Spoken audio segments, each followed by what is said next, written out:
Morning, Jimmy. Good morning. How are you today? I'm good. Nice to see you again. Nice to see you too.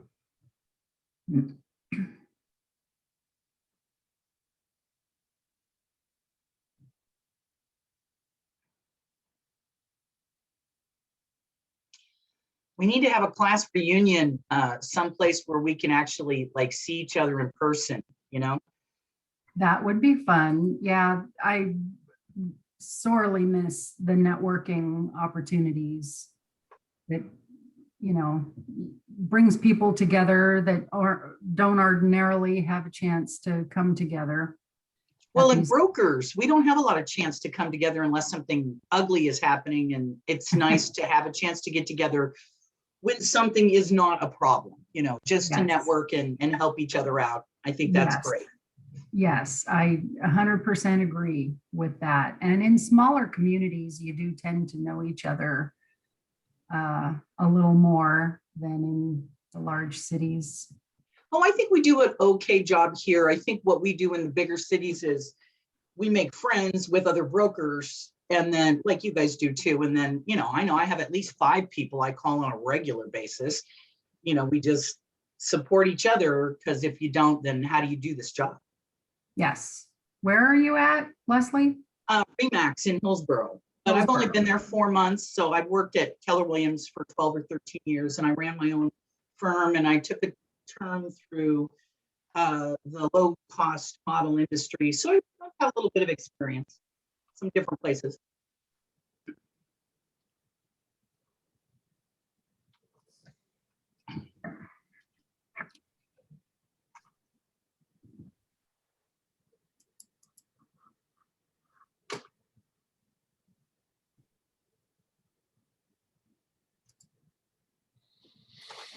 Still about 10 people missing. Not here yet. Can't report him as missing just yet.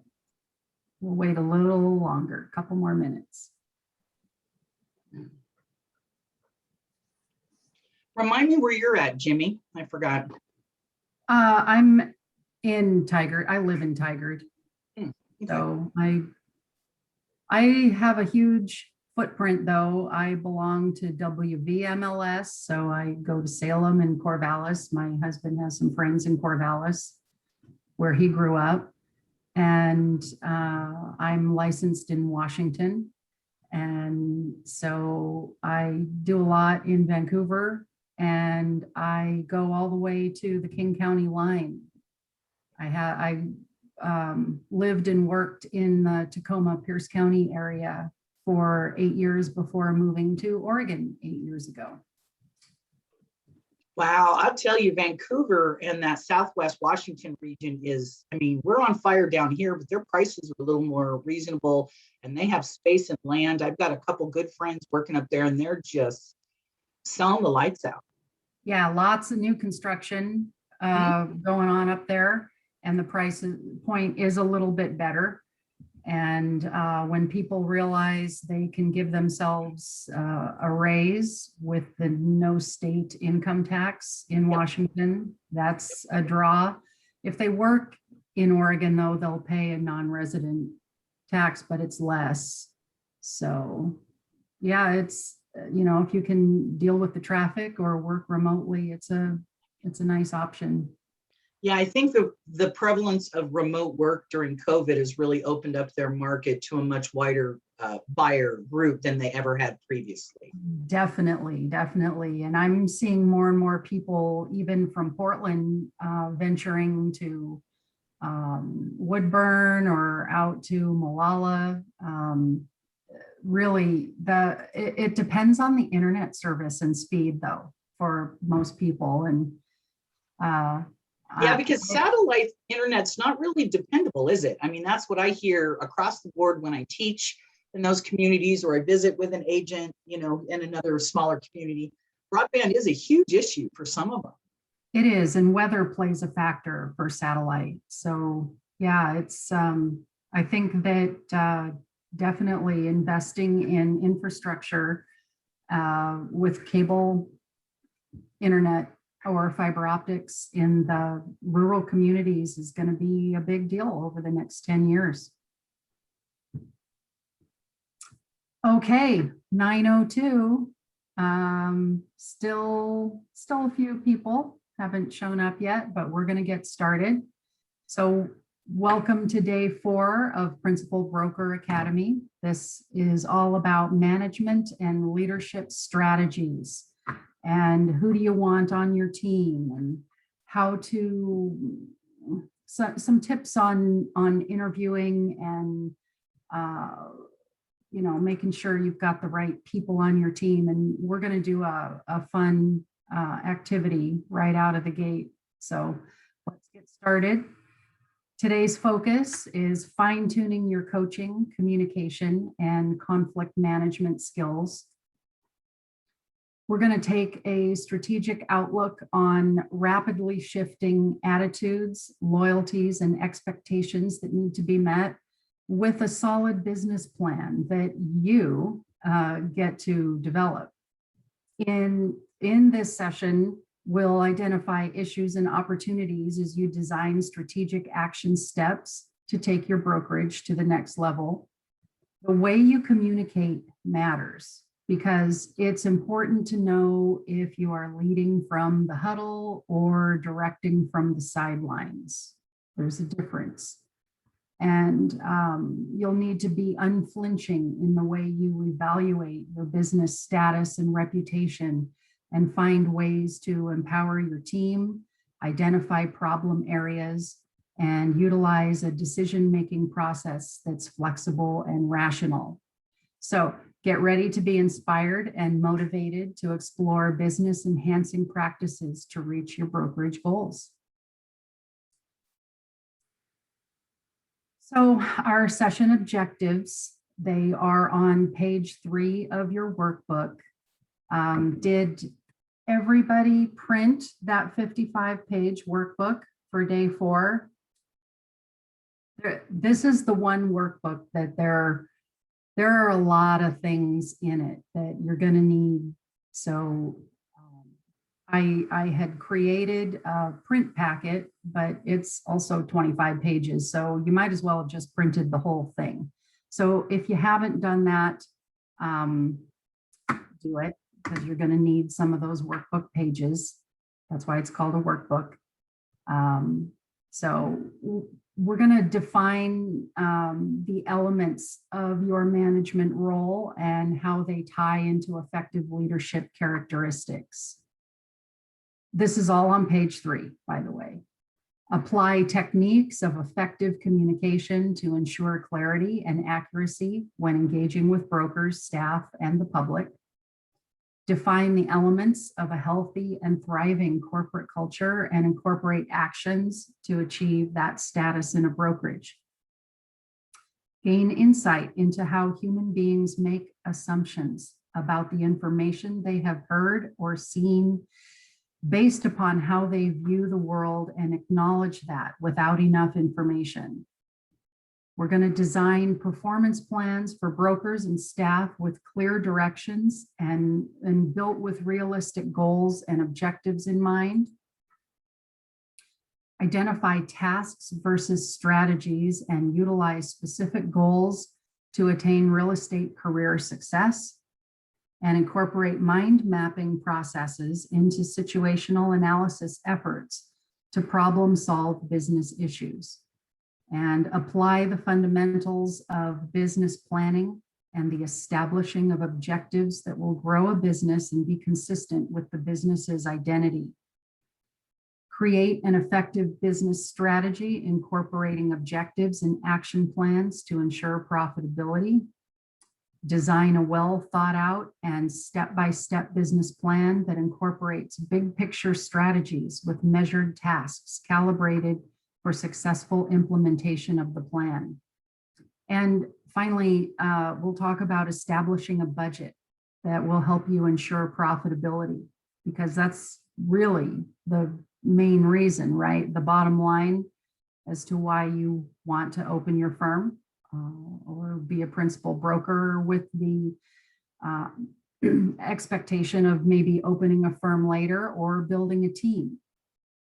So the first thing we're going to do, we're going to do a little breakout, and you're going to be in your breakouts for 5 minutes. And 1 second while I set that up.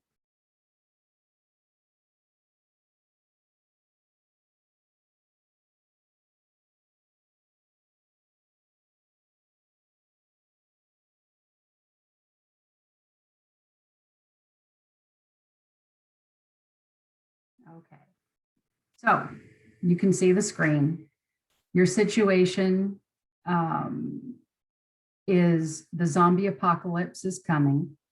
Who are 3 people that you want on your team? If you recall, in day 2, we talked about job descriptions. That included responsibilities and tasks. In the next section, we're going to talk about the ideal characteristics and personality types to look for as you interview people for the roles of managers and brokers. Did everybody do the pre-work for this class? Did you take the personality, the 16 personalities quiz? I love those personality assessments because they not only teach you things about yourself, but consider that when you answer those questions, you're answering them with your best intentions. And when we judge other people and their behaviors, we tend to judge them by their worst deeds, right? It's different than their best intentions. And so you learn about yourself, but within those personality assessments, you learn the characteristics that are common in each personality type. And if you can take that learning and apply it to assessing which personality type the people that you're working with fall into, then you can learn how to better work with them. So we need smart and strong people on our leadership team and as our brokers, and we can't do it all alone. So in this breakout, please discuss the characteristics that you would look for in people that you would want to have on your team. So in this situation, think of movie stars or superheroes that have the characteristics that you think would be great on your team.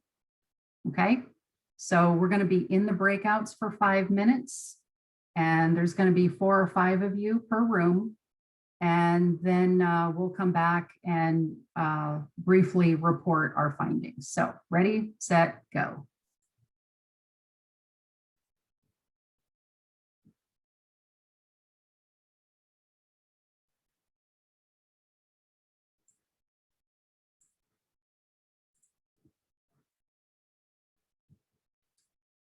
All right, I think everybody's back. How was that? Was that fun? Yes, it was. Good. All right. Hey, use the chat just for time, okay?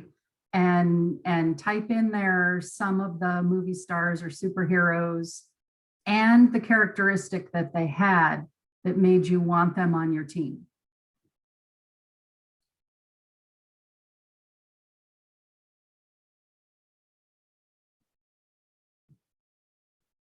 Okay, don't all go at once.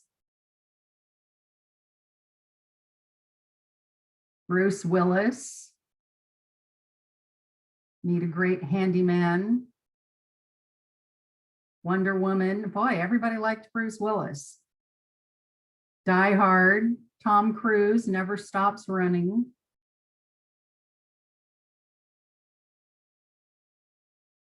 Beyonce.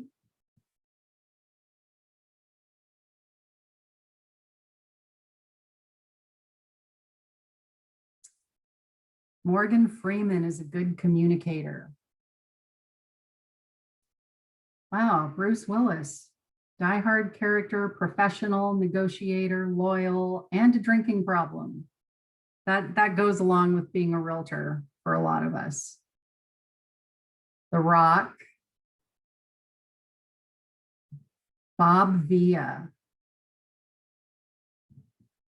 Morgan Freeman can wear a lot of hats. Vin Diesel is strong. Will Smith gets stuff done. Bill Belichick. All right. How about MacGyver? Do you need a MacGyver? Somebody who can just pull stuff together out of nowhere? That was my handyman suggestion, but yes, MacGyver's the perfect character for that. Thank you. Yeah, people have referred to me as MacGyver in the past.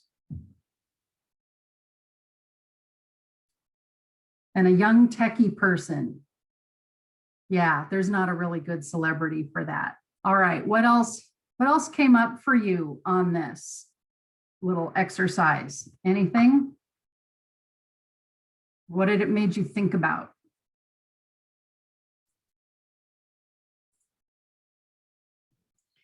That we needed positive people, and we certainly didn't want the negative personalities. So going back to personality types, we all need somebody that's strong, somebody that's going to be dependable and beside us, and but definitely stay away from those that are going to bring us down.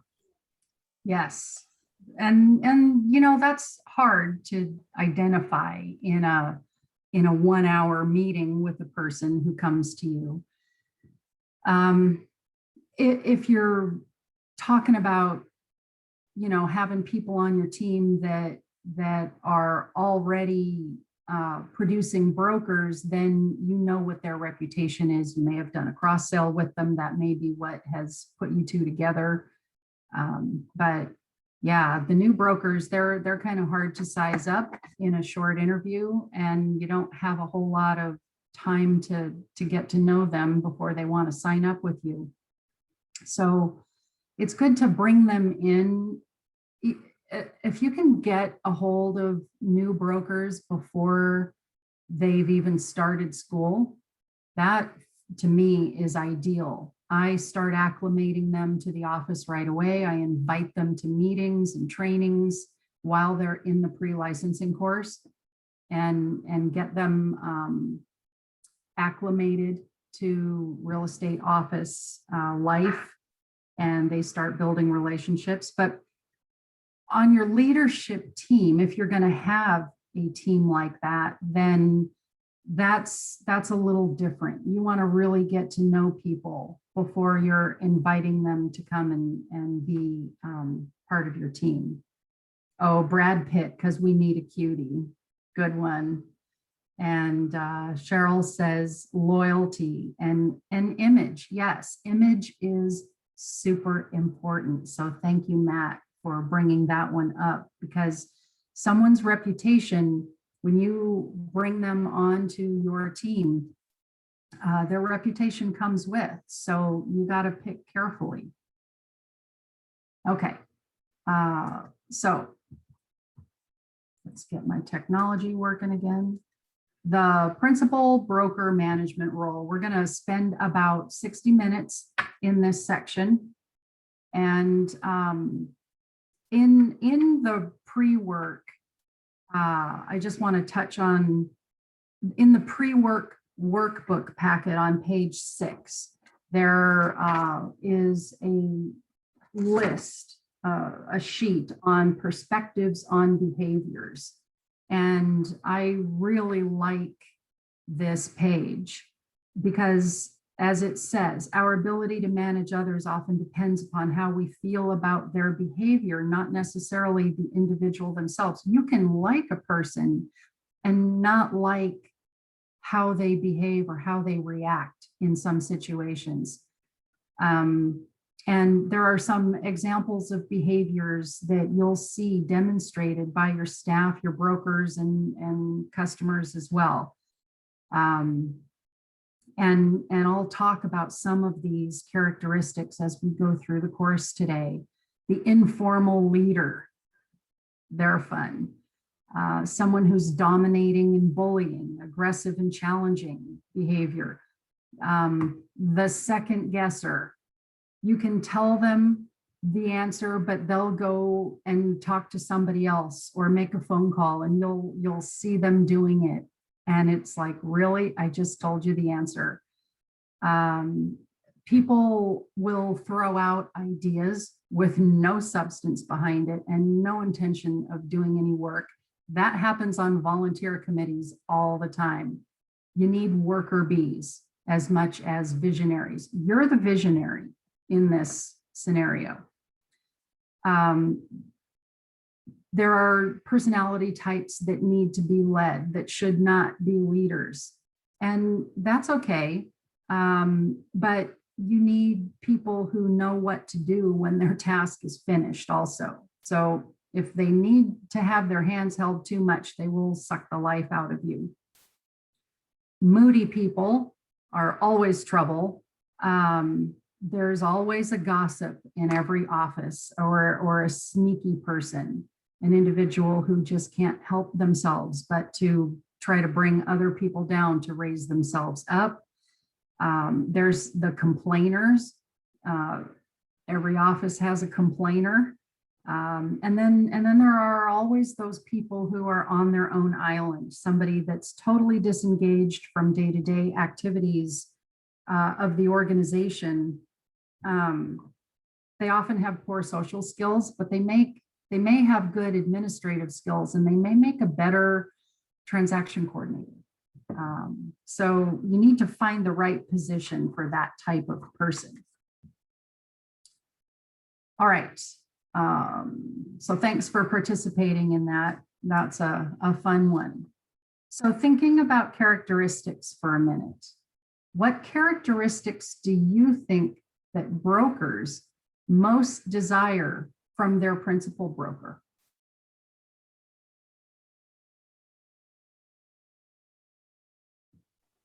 They want confidence. They want to know when we talk about something and I'm giving them direction, or we're working on a strategy, that I feel confident in delivering whatever I'm delivering to them. It really helps. And with confidence, competence needs to go along with that. It's the only way to feel confident. Very good point, is to have a high level of confidence and competence. And the other piece is never, ever, ever blow stuff at them that you don't know, ever. Right. You have to know everything as the principal broker. And if you don't know everything, ask Google or have some other senior managing brokers that you can call, that you can bounce ideas off of, that you can check in with. So this is what you and I were talking about before we started, a little bit off the cuff, but I got to tell you, for 15 years, I've been doing managing of brokers, and I would never have survived if not for the group of 3 or 4 core other manager brokers that I've met over the years, that we call each other all the time, because they're, it's hard to find a networking group like this. So, we should call each other when we need help. Yes, absolutely. Totally agree 100%. It's really good to have a network, a pool of knowledge and experience that you can draw from, because every real estate transaction is different. Every set of circumstances is different. Every house is different. Every buyer or seller is, they've got their own ideas about things. So it's an ever-changing landscape that we're working in. Market conditions change. Clearly, we're seeing that right now. I've never seen a market like this, and I've been in and around real estate my entire life. I went through the savings and loan crash with my grandmother when she was in real estate, and everybody had to learn how to do business differently.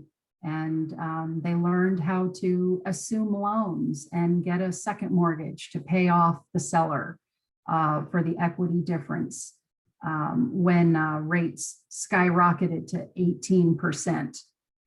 We navigated through the short sale market changes, and now we're dealing with an unbelievably strong seller's market.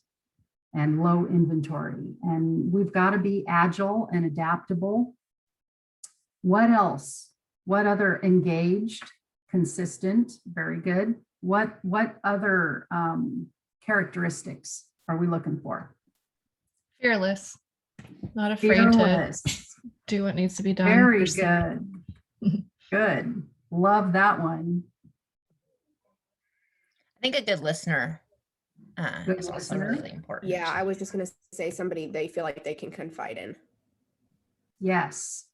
And Somebody when who you understands say on top of con- that with the listening. It's not just like, oh, shoulder to cry on. Yeah, yeah, yeah. It's but somebody who like really is listening to what's going on and what's, you know, what's underneath the situation in the transaction or between brokers or whatever, because it's not usually the $500 washing machine. It's people feel like they paid too much for the house and blah, blah, blah.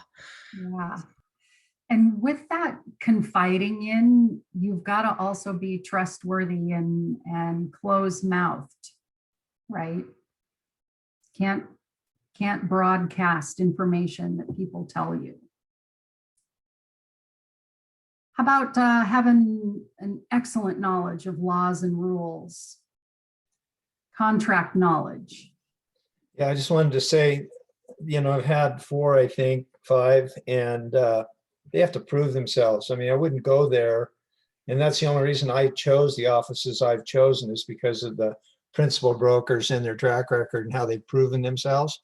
And I know they'll all have my 6. You know, they're there for me if I need them, and they're going to defend me if I'm defendable, if I haven't totally blown it, you know? Yes, yes, they need to have your back, right?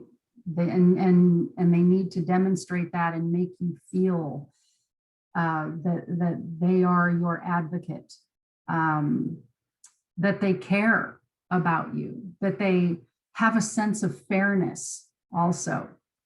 A couple other things in the chat. Human, open and honest and genuine. Yes, very good. That they maybe have good conflict resolution skills. Hopefully you'll never have to test that one, but it's good to know that they have that. How about that they like helping people succeed? Not just in it for themselves. Some other things, solution-oriented and not a micromanager. Independent contractors do not like to be told what to do, but they need to be led. So that is a very delicate balance that it's like walking a tightrope or sitting on a fence that you have to do as their leader. All right, moving on. Oh, a calming force. That's a good one too, definitely. So what kind of characteristics do you want to see in your brokers and staff?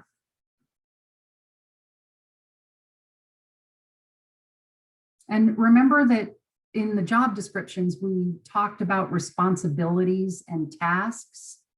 This section is more focused on behaviors and personality traits, characteristics. So what kind of characteristics do you want to see from brokers and staff? Everything we just discussed. Yeah, all those things too. Someone who is coachable, I'm reading the chat.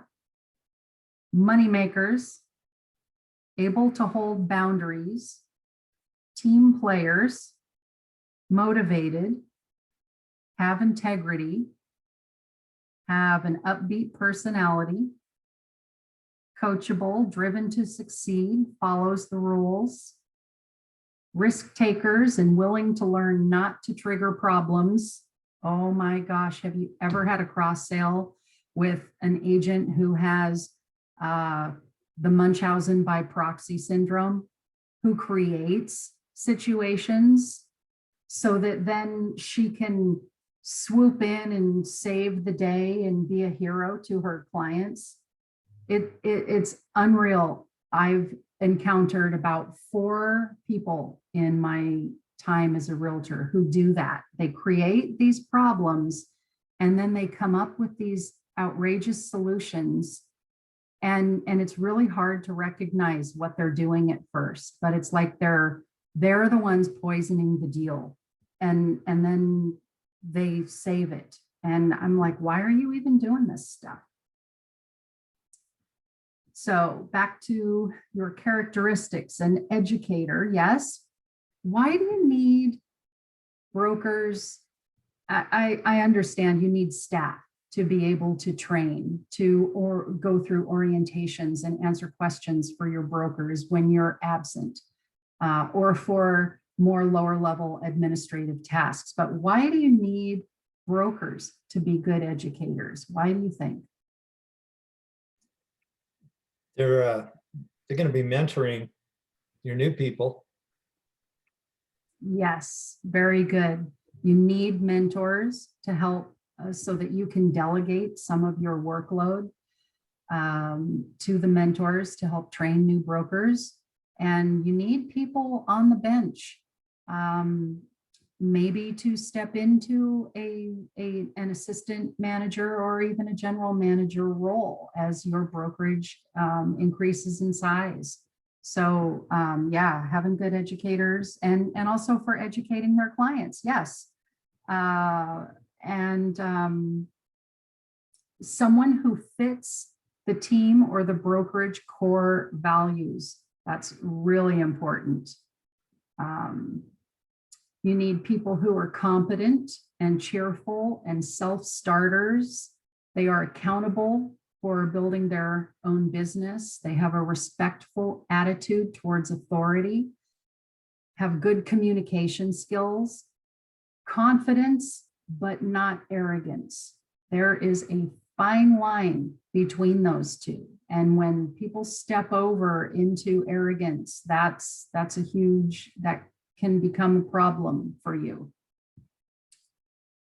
All right. Also, a characteristic that I like to look for is grit. And grit is how resilient are they? How tough are they? Because you got to have body armor to be a realtor. It's, depressing when a for sale sign goes up in the neighbor's yard and it isn't yours, right? Or they get told no a million times. They need to have grit. They need to be able to bounce right back up. And you also need some contributors on your team. You want to look for that person who's willing to share, mentor, share what works for them in office meetings, or just even that informal leader who walks around with a positive attitude, who's helpful to the rest of your team. This is how your brokerage culture is established, is through the characteristics exhibited by the team members that you choose. So in your handout, pages 5 through 7, this is an exercise that is going to evaluate how others perceive you by your behaviors. So we're going to take 10 minutes to answer these independently. We don't need to go into breakouts for this. This is independent, and we're not going to share your scores, but let's just take 10 minutes. So done by 9:45-ish, okay, to answer these questions that are on pages 5 and 6. And then page 7 tells you to add up your points, and then it'll tell you some of your characteristic traits, okay? So let's just do that.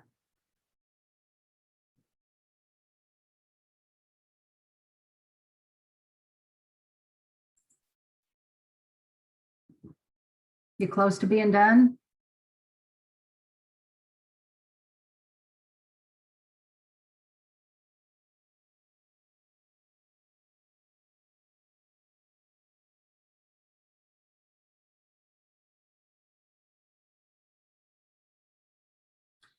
This simple questions test, well, it's not really a test, evaluation. It comes from a Minnesota consulting firm. It was developed about 20 years ago. And it's amazing how accurate the ultimate evaluation is in terms of nailing down how others perceive you. Has everybody had a chance to finish and tally up their scores? What do you think? A show of hands, how accurate do you think it is? You think it's good? If you think it was accurate, raise your hand. I got All a right. very, what I feel is the right score, the right box. So I felt good about it. Yeah. Yeah, I fell into a box that I liked also. You know, there are a few, if you had too high of a score or too low of a score, then you've got a few things to work on if you want to be an effective principal broker leading other people. And that's okay if that's where you're at. You know, all of these evaluation things are to help you see your blind spots, because blind spots are just that. There are things we don't know. And sometimes we need to go through these exercises just to help us see what those things are that we can make improvements on. So normally it runs around 90% accuracy on this evaluation. And so I just want to say, this is a good thing to give to recruits. Have them answer this ahead of time or while they're sitting in the conference room waiting for you. Also, that Angela Duckworth grit test. And I put the link to the grit test in the chat for you. All right. Any other comments on this before we move on? Aha moments? Thank you. That was very fun and very educational. Thank you. Good. You're welcome.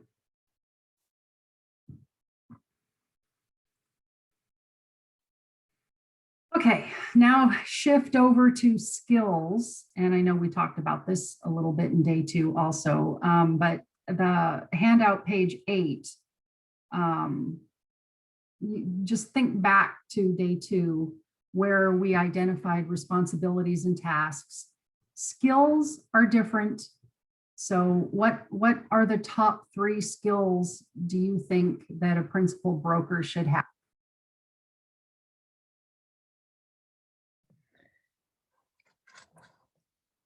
Attention to detail. Detail, very good. Humor, multitasker, Problem solver.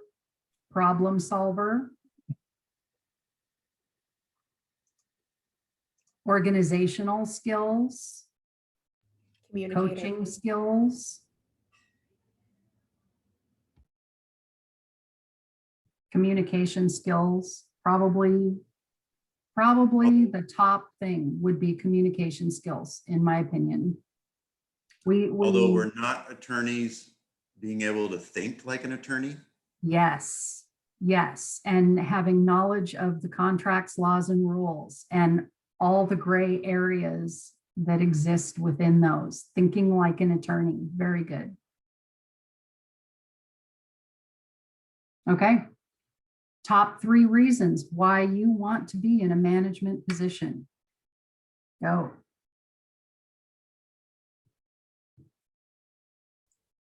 I There like is a to do word- all those things. I just need help getting to be better. And it's just practice. It's just practice. Just remember when you were a brand new agent and you had your first deal, all the training in the world and that you had gone through already, and you get your first deal and you're still calling your managing broker and go, what do I do next? What do I do? Right? So that's why you need to have a good team. Personally, I can't imagine being an independent broker working under my own license and not having a group of people around me that I can draw information from, bounce ideas off of, and and that we all are learning together through this. So as a managing broker, yeah, the first time you do it, the first time you are in charge of someone, it's almost like that first week after you brought your first child home from the hospital. It's like, oh my gosh, what do I do? How do I take care of this thing that I have created? But you just work through it. And the more deals that you place your eyes on, and as the managing broker, you're going to be reviewing all those files, the more knowledge you're going to gain, the better you're going to get at learning those contracts, laws, and rules. And within practically every contract you review, there is a coaching opportunity. And so, yeah, it's, you just have to learn on the job, just like, learn from managers that you've had too, and how they operate, and really watch them. It really is true that, who you surround yourself with can lift you up or bring you down. So important where you land. All right, so what are the reasons you want to be in a management position?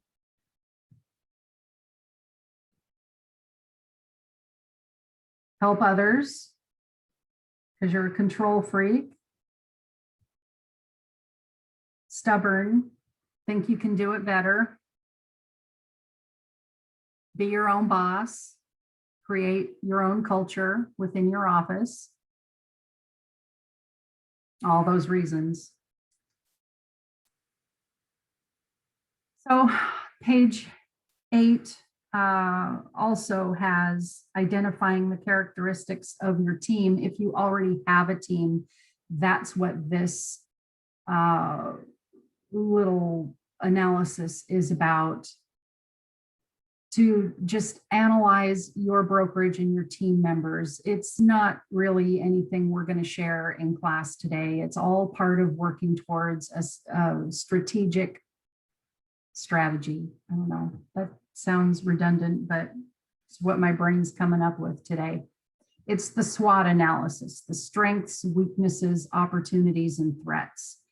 And it's similar to, when you draw that cross hatch grid and you put strengths, weaknesses, opportunities, and threats in each box. It's similar to when you do, the must do, or that important level of importance strategy. And so when you're identifying weaknesses and threats, those things aren't necessarily negative. You need to have an eye out for those things. And you need to maybe bring different training to the table to help strengthen up those weaknesses and be prepared to deal with the threats. So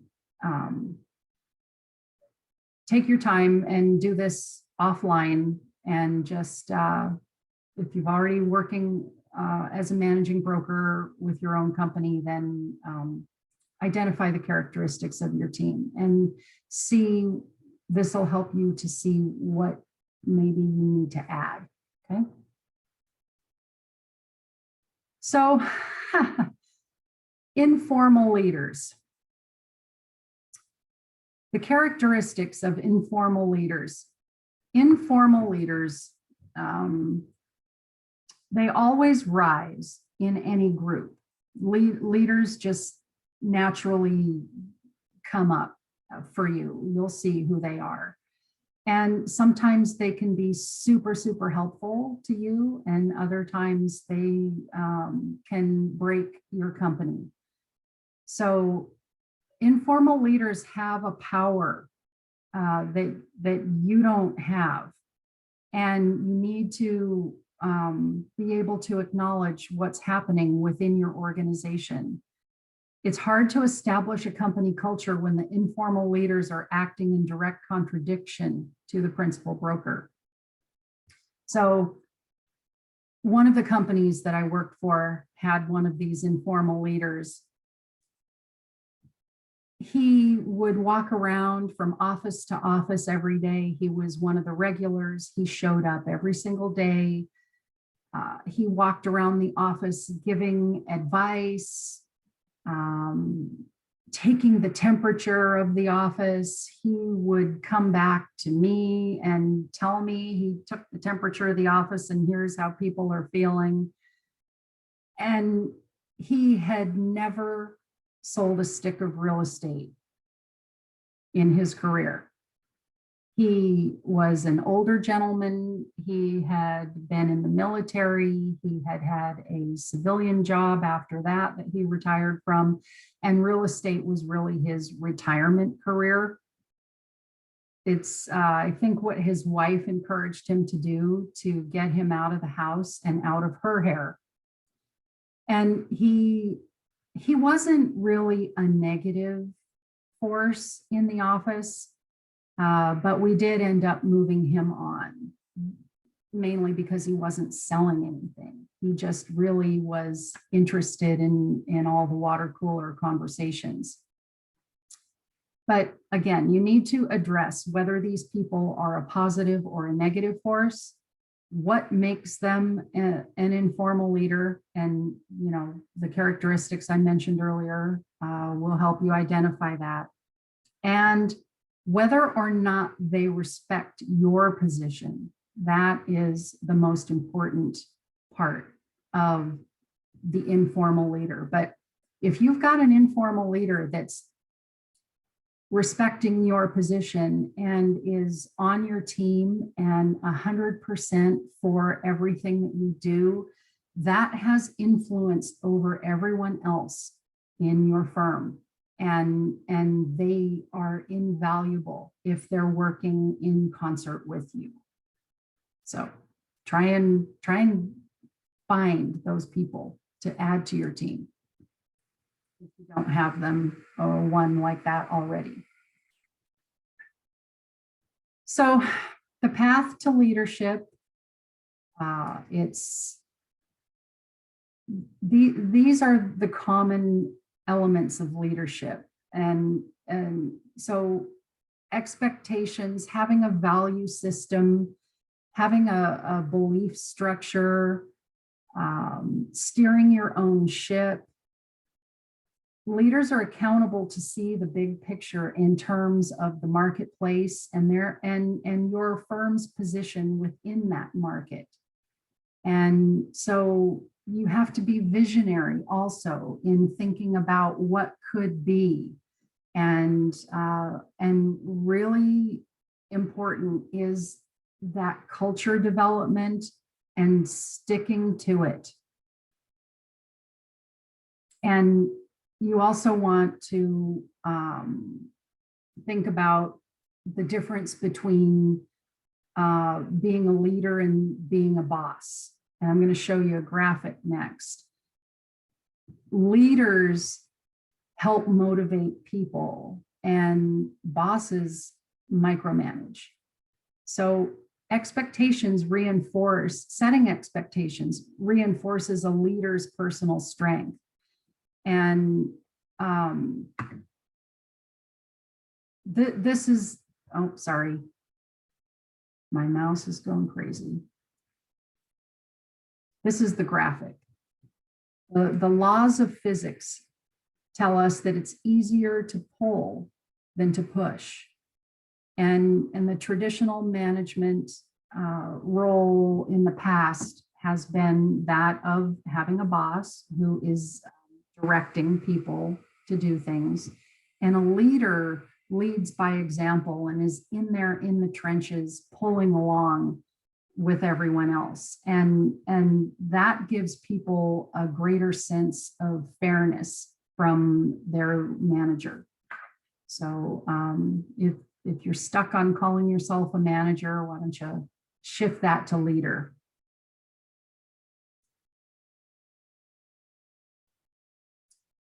So in the management role, you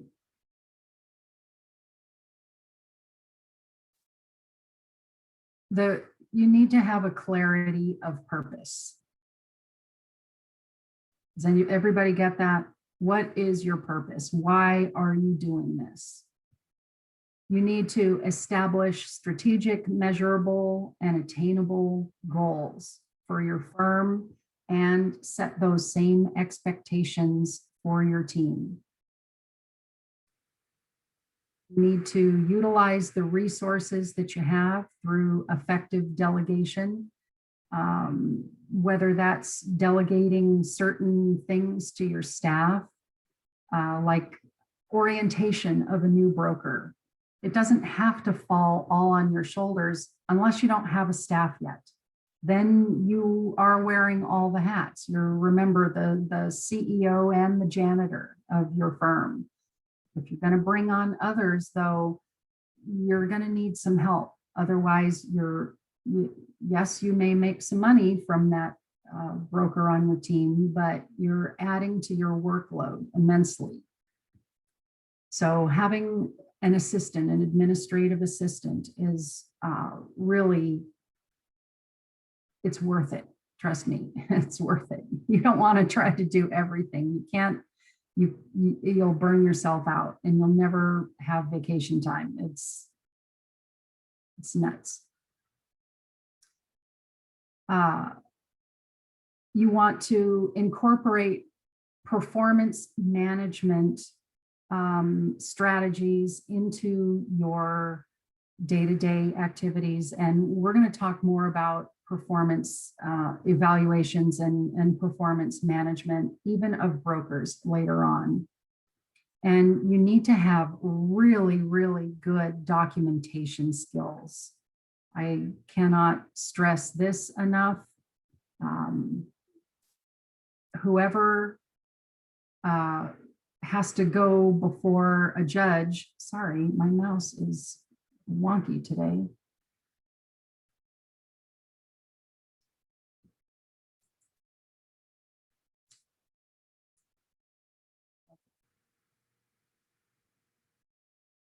Documentation is super, super important. Whether you're in your file and record keeping, your accounting, your bookkeeping, and documentation of behaviors, of getting client reviews and reviews from cross agents, documenting behavior challenges, both good and bad. Okay, super, super important. Same goes with a transaction. I always encourage agents to keep every single email, even if it's just relationship based banter going back and forth, because having documentation that you had a good relationship with a client before it went bad can be really helpful when you're in front of a judge on that also, or an arbitrator. You need to be super effective and concentrate on efficiencies and effectiveness. When people feel like they're spinning their wheels, they don't feel valued. And so efficient and effective. I had an opportunity some years ago to manage a branch office for a group of owners. And one of the owners, he was that analytical type of a person, and he loved to assign projects to the branch managers. And he wouldn't always ask for the results of the project, or it was an ongoing thing, and he would just kind of forget about it, it seemed like. And I was annoyed with that. I don't like being asked to do a task that takes a lot of time and energy and then not have it be utilized. And so about the second or third time, I noticed that we'd gone off in a different direction. I asked him, I said, you know, why are we being asked to do these projects, but then you don't really want the results of the project? And he's like, oh, well, we're just going in a different direction. And he wasn't very clear in his communication. And then he got annoyed with me for asking questions because he felt like I was questioning his authority. And, you know, in the moment, we were both annoyed. We were both unhappy with each other. And it didn't end well. I ended up leaving that company. And then later on, we got together at a local real estate, so the board, the local board event. We were both board members. And we found ourselves together at the end of this event. And we just started having a conversation about how things had gone when we were working together. And it just all came out that he was a little bit ADD and thought of these great ideas in a moment and then would honestly forget about them. And I learned from him that rather than just go and question someone, it's better when you're asking questions if you ask permission to ask a question. Hey, can I ask you a couple questions about this project that you asked me to do? I'm just looking for clarity.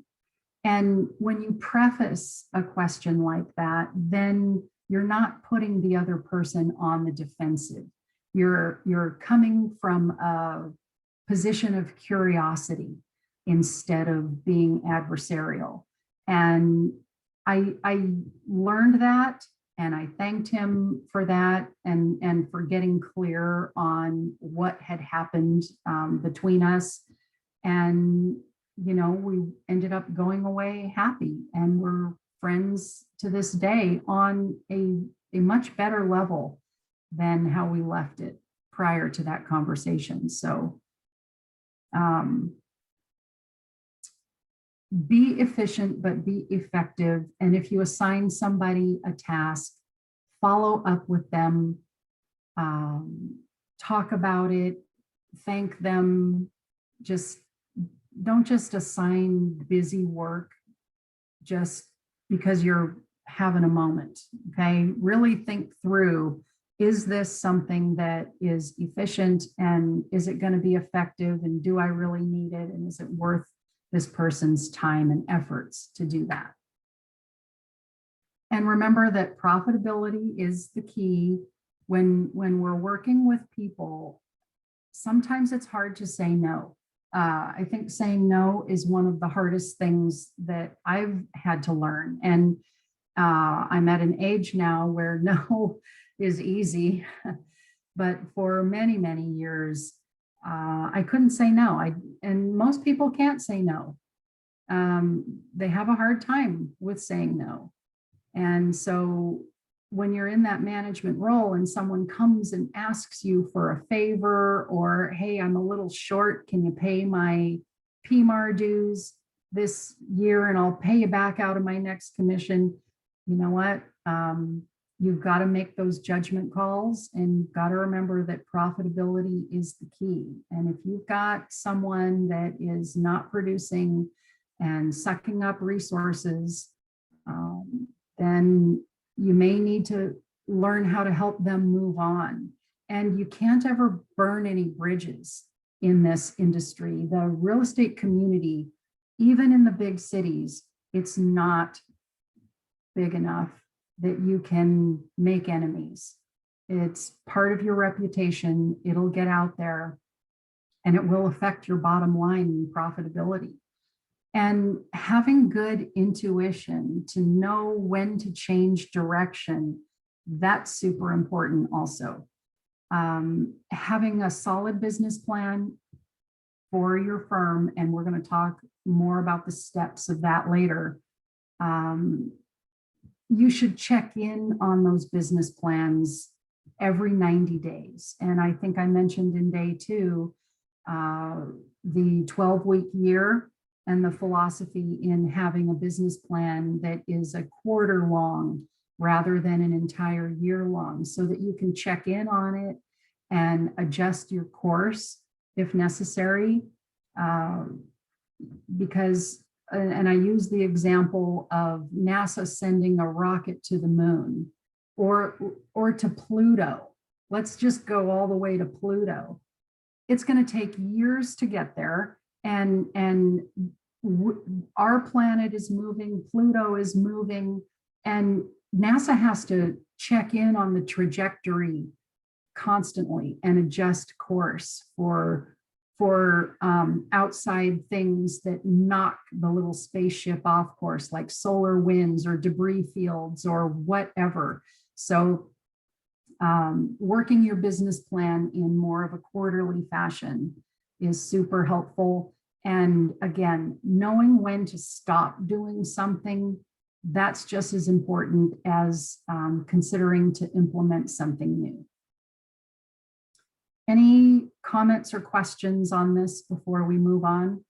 We're going to do another fun thing next.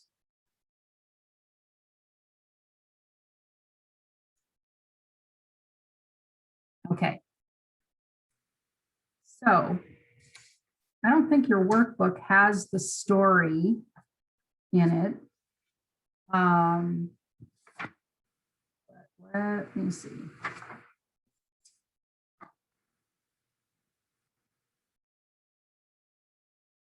Okay. There is page 10 in your workbook that has some questions that you're going to be asked to answer. And then we're going to go over them in class. Okay. So page 10 in your workbook.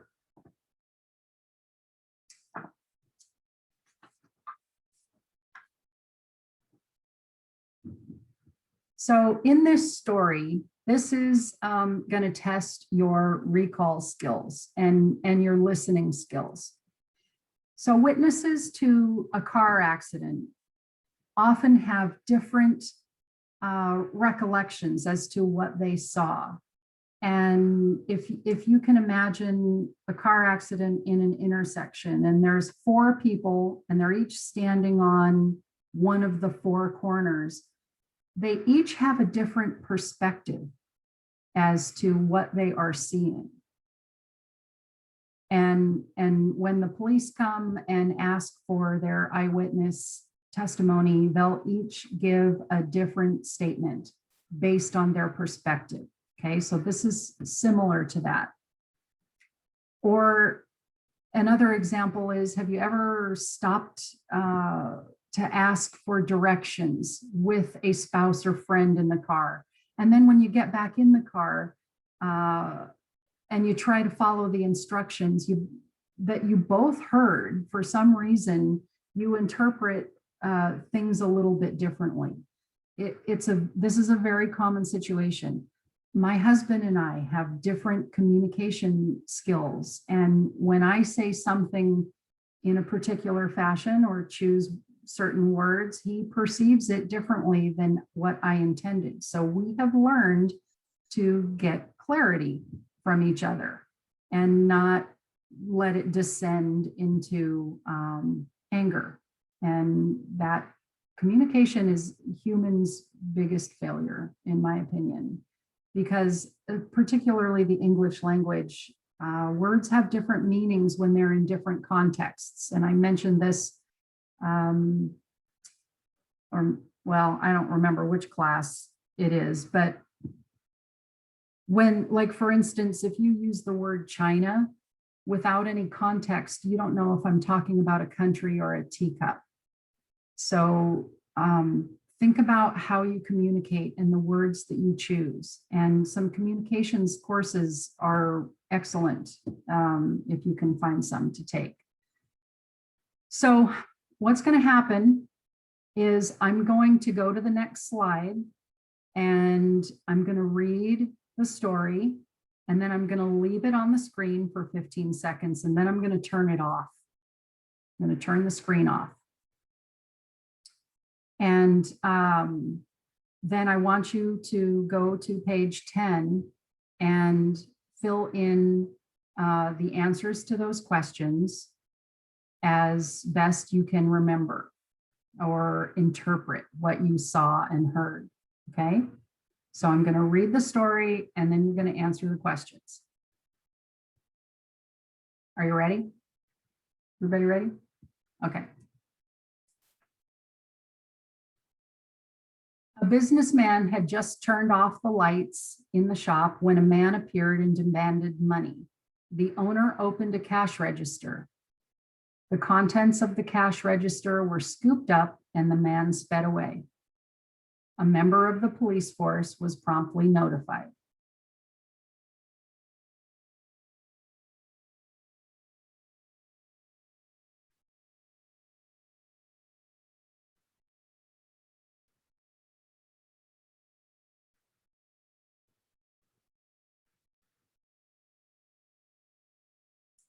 Okay. So answer the 10 questions as either true, false, or unclear. And I'm going to give you a couple of minutes to do this.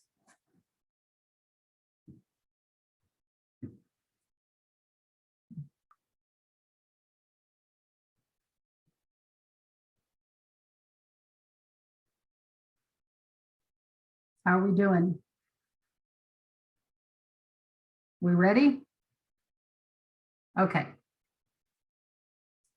So question number 1.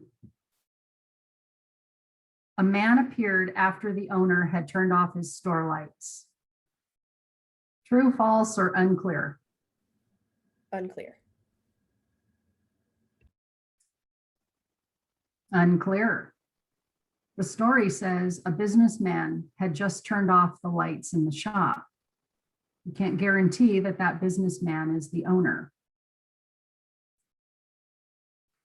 Could have been someone else, could have been a friend waiting for the owner to close and was just helping him out. We don't know if the businessman and the owner are the same person, so the answer must be unclear.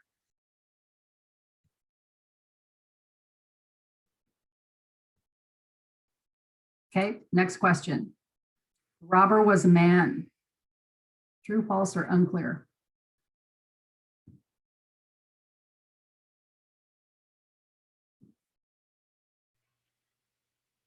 Mark, true. True. This one's unclear because the story says when a man appeared and demanded money, he could have been asking for a refund. We don't know why the man came into the business. We made an assumption. Because after the lights were off, then the police were called.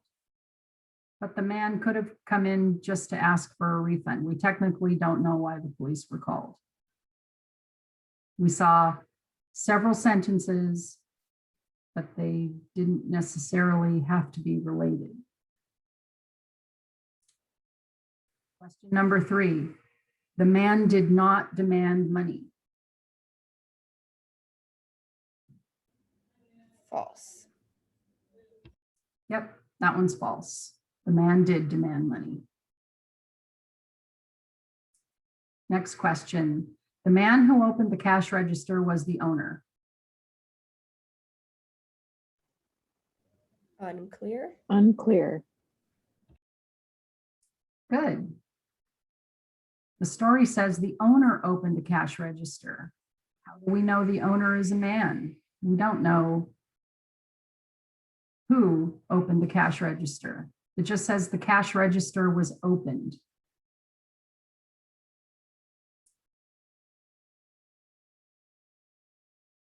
The owner The store owner scooped up the contents of the cash register and ran away.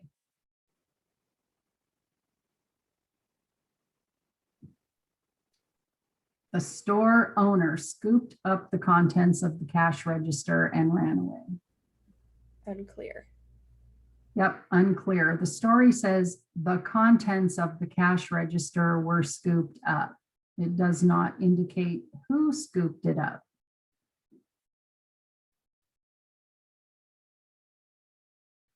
Could have been the businessman or the man who demanded the money. Next question. After the man who demanded the money scooped up the cash register, he ran away.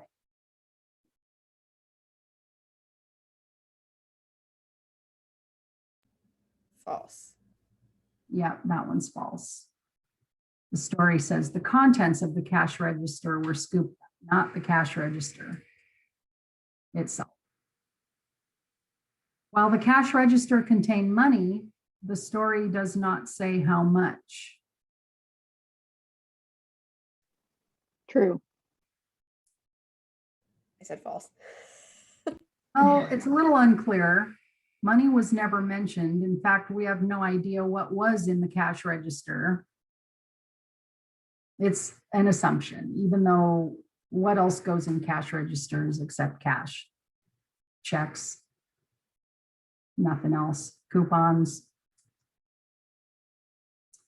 The robber demanded money of the owner. Unclear. Yep, this one's unclear. The story says a man appeared and demanded money. Nowhere does it say the man was a robber. We learned that in an earlier question. He's being called a robber based on an assumption. We don't know why the police were called. So that's an assumption. Next question. The story concerned a series of events in which only 3 people are referred to: the owner of the store, a man who demanded money, and a member of the police force.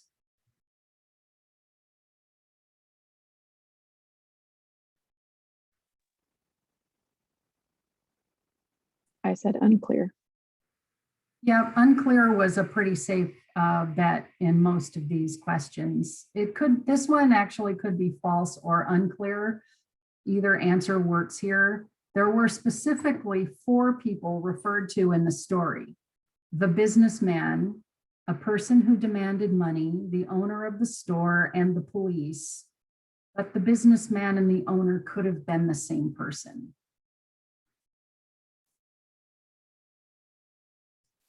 Next question. The following events are included in the story: someone demanded money, a cash register was opened, its contents were scooped up, and a man sped away.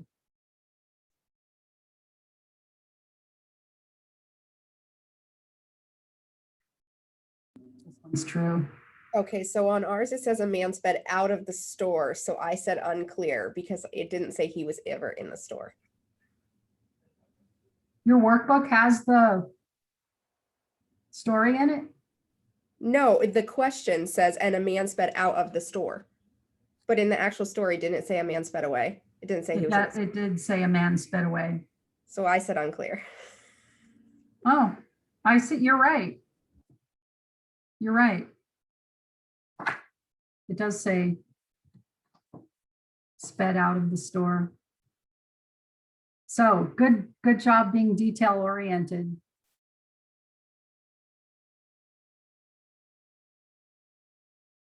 I guess sped away or sped out of the store are kind of interchangeable according to the author of this little exercise. But really what we're trying to get you to realize is that when somebody's telling you a story, we're only hearing part of what they tell us. Humans actually listen. We don't listen actively. We're not 100% engaged. We have a constant newsreel going on in our head that you know, I got to pick up the kids after school today, or the argument that I had with my husband this morning is still on my mind. Plus, we're halfway listening, we hear half of a sentence, and then we're already thinking about how we're going to reply to that person. So we've got all this stuff going on in our heads while we're listening to people talk to us and tell us a story. And we make assumptions. We listen to reply. We're already trying to give them an answer when we haven't heard the whole story, or asked those clarifying questions that need to be asked so that we can truly understand, well, is the businessman the owner of the store? Why is he turning off the lights? Things like that. All right. Any questions or comments on that?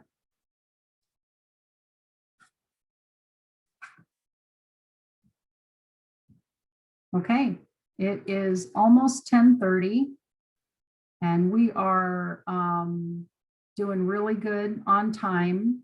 So let's take a 20-minute break and come back at 10 minutes to 11. So at 10:50, come back at 10:50. All right.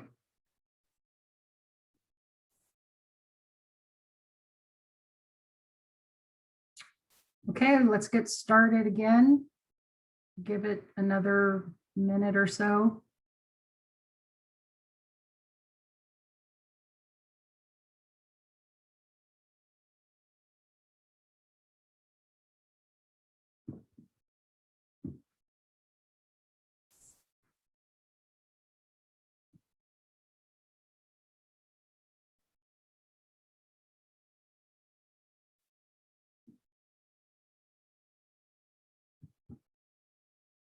So that whole story exercise that we just did, you may be wondering, well, why did we do that? And it was partly about listening skills and perception, but it's part of communications and relationship building.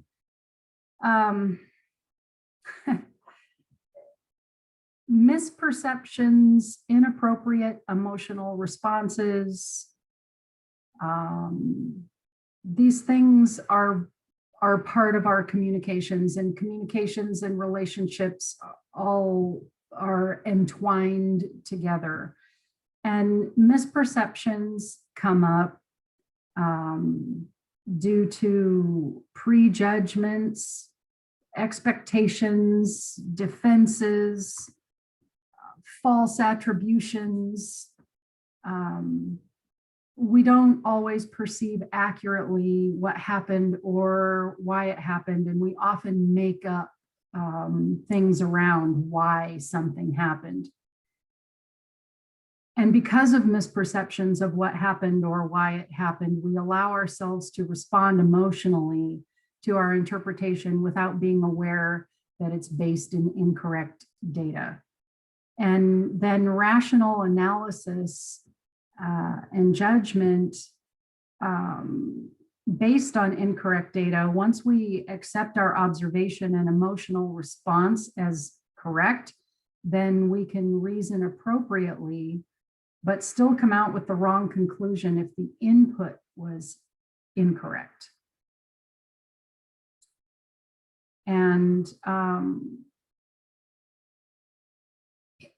intervening on seemingly correct judgment that is in fact incorrect, we have to check in on the whole cycle, checking whether our observation and emotional reaction were correct and appropriate so that we may act rationally, and we may make the situation worse. So relationships require accurate perceptions and clear communication with constructive responses.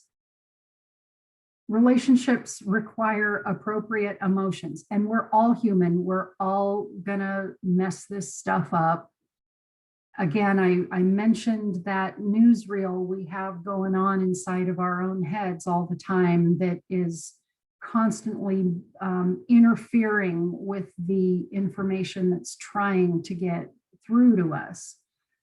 And so having a forward-looking outlook is super, super important, because who we are, who we were, and what we did in the past, we allow that to inform us, but it doesn't define us. We are constantly growing older, growing wiser, learning. If we didn't make mistakes, we wouldn't learn anything in a meaningful way. So mistakes and missteps are okay. Don't necessarily perceive them as bad unless they're intentional. And you have to deal with people problems directly.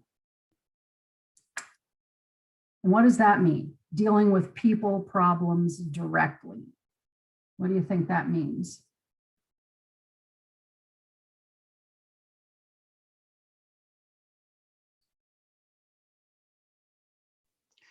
I guess not being afraid of conflict, seeking to understand maybe the other side of the story or whatever. But if you let something go and kind of turn a blind eye, it's easy for it to become a much bigger issue and spread.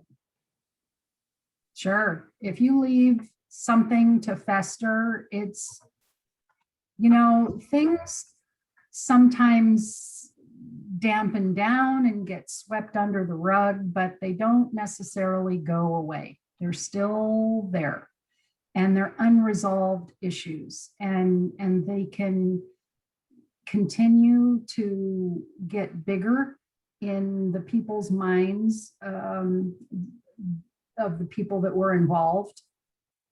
And so people problems are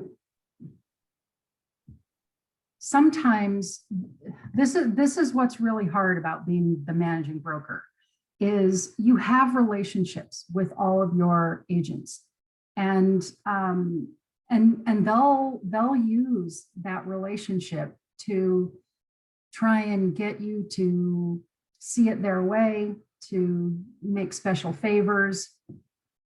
And you can't really be friends with your brokers, but yet you have to make them feel that you are their advocate and that you support them and that you have their back and that you are their friend, even though you really can't be. If you're in a partnership with one other person, that's kind of a different story. That's, then you can be friends. But if you're going to bring on others, there are always going to be those misperceptions that you have a favorite. If you're constantly going out to happy hour with one of the agents and somebody's going to get their feelings hurt. And it's a constant thing. So you have to walk a really fine line. And I got ahead of myself on the slides. I started telling you about all these misperceptions and inappropriate emotional responses before the slide was due, but that's okay. We'll just skip right over this one.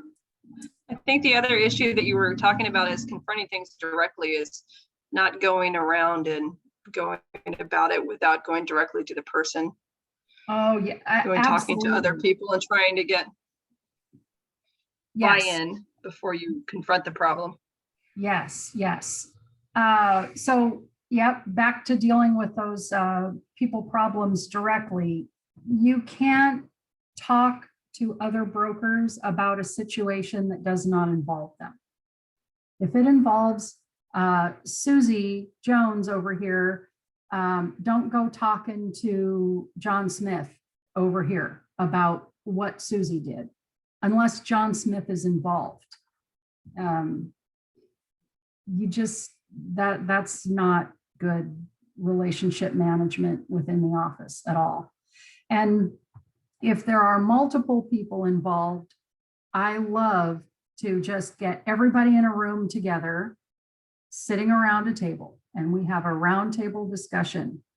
And I don't necessarily talk to everybody up front either, because I don't want to have any, because they'll tell you something different than what they'll say in front of others that are involved. So I don't want to have any preconceived ideas.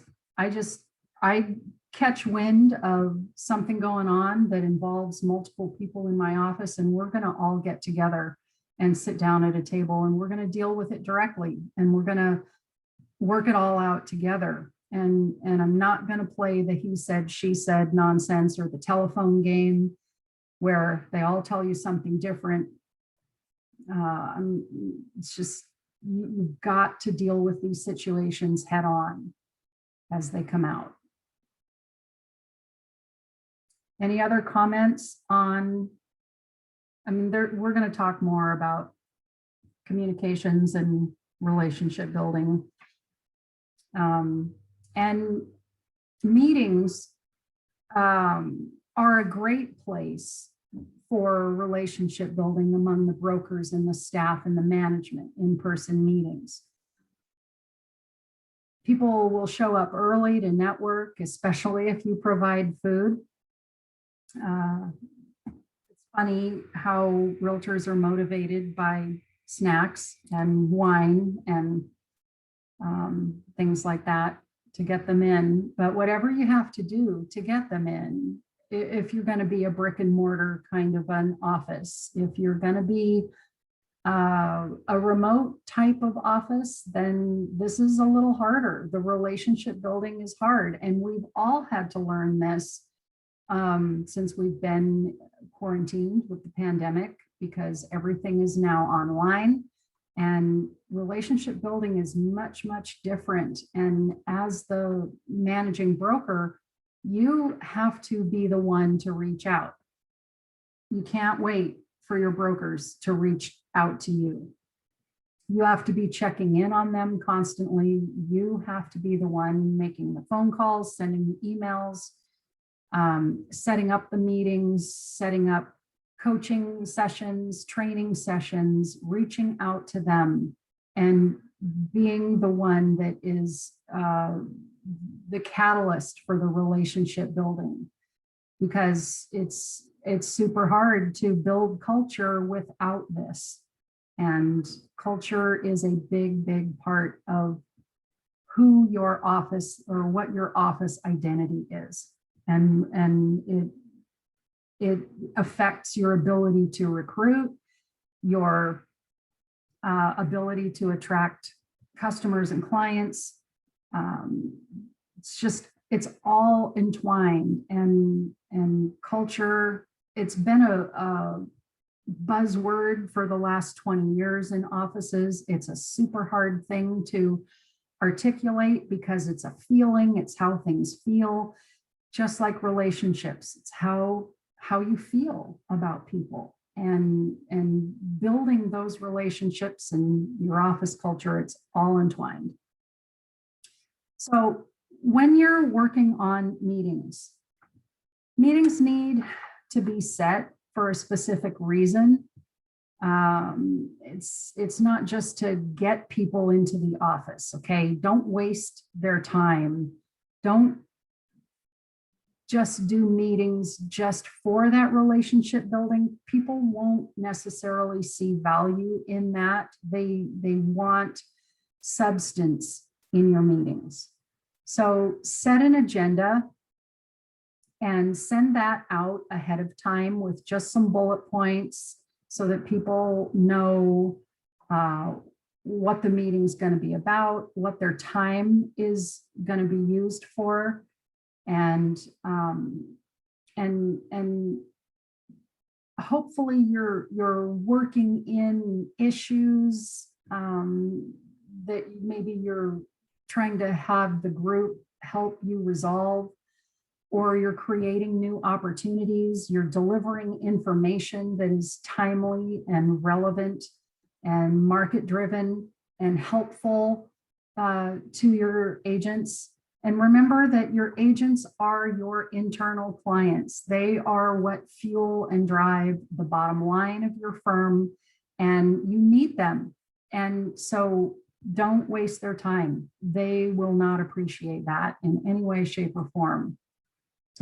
When I was running my office, I held all brokers were expected to come to the Tuesday meetings every other Tuesday. And on the opposite Tuesday, I held new broker coaching. And that way the newbies came to the office every week. They were expected to come every week for at least the first 12 or 24 weeks of joining my office. And that way I could focus on the 101 level issues with them. And then on the all office meeting every other week, it was a higher level of information. Plus it took a little bit of pressure off of me. My meetings are not the Jimi Couture show. I just, that's not what it's about. It's about the timely delivery of information.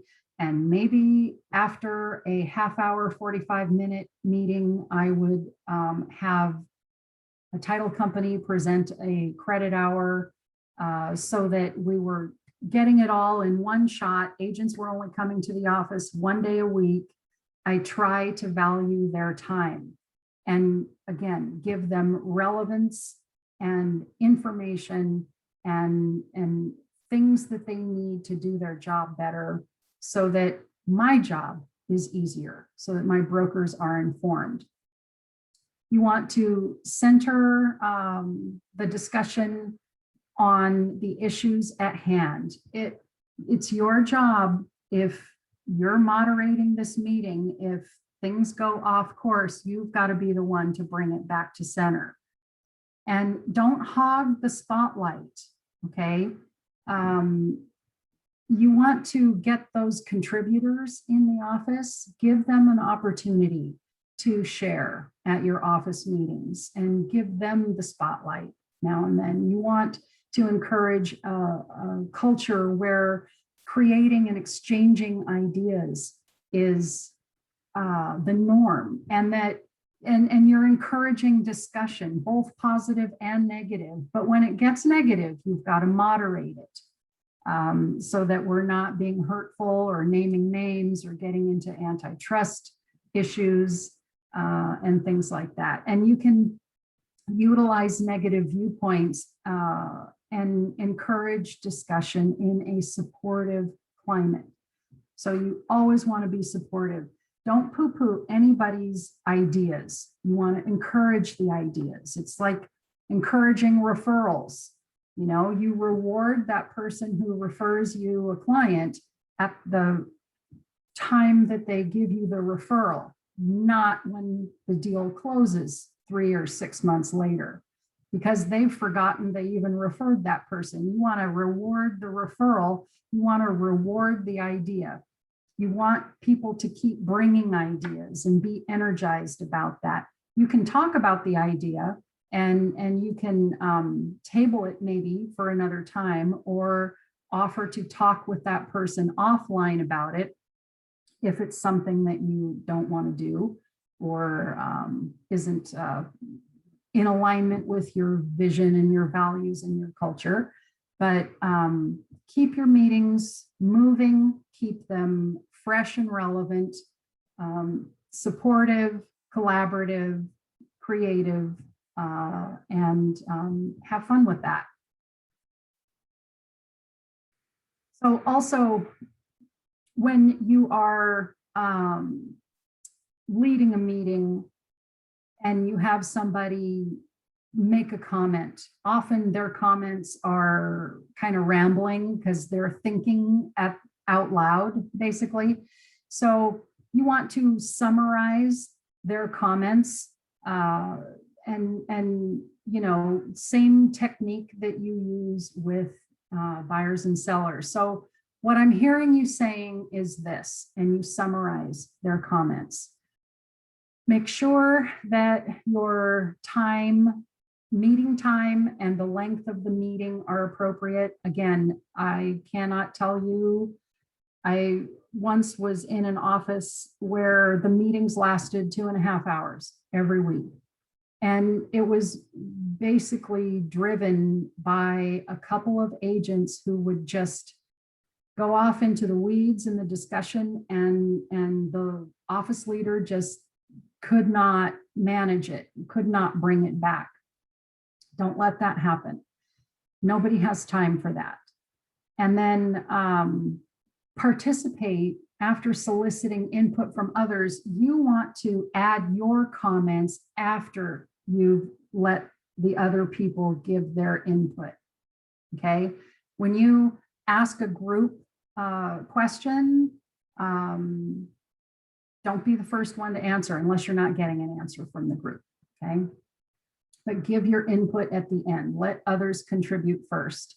And remember to listen actively so that you are receiving the right messages from the team. Ask for clarity if you need to, and keep an open mind and attitude. You don't know everything. Nobody knows everything. And sometimes a suggestion may feel challenging to you at first, but then on second thought, or maybe you need to dig a little bit deeper, ask that person to tell you more about that, then things become clearer and it may be a direction you want to go in.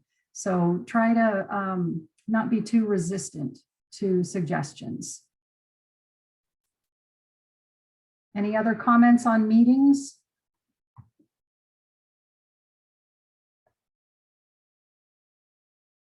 Okay.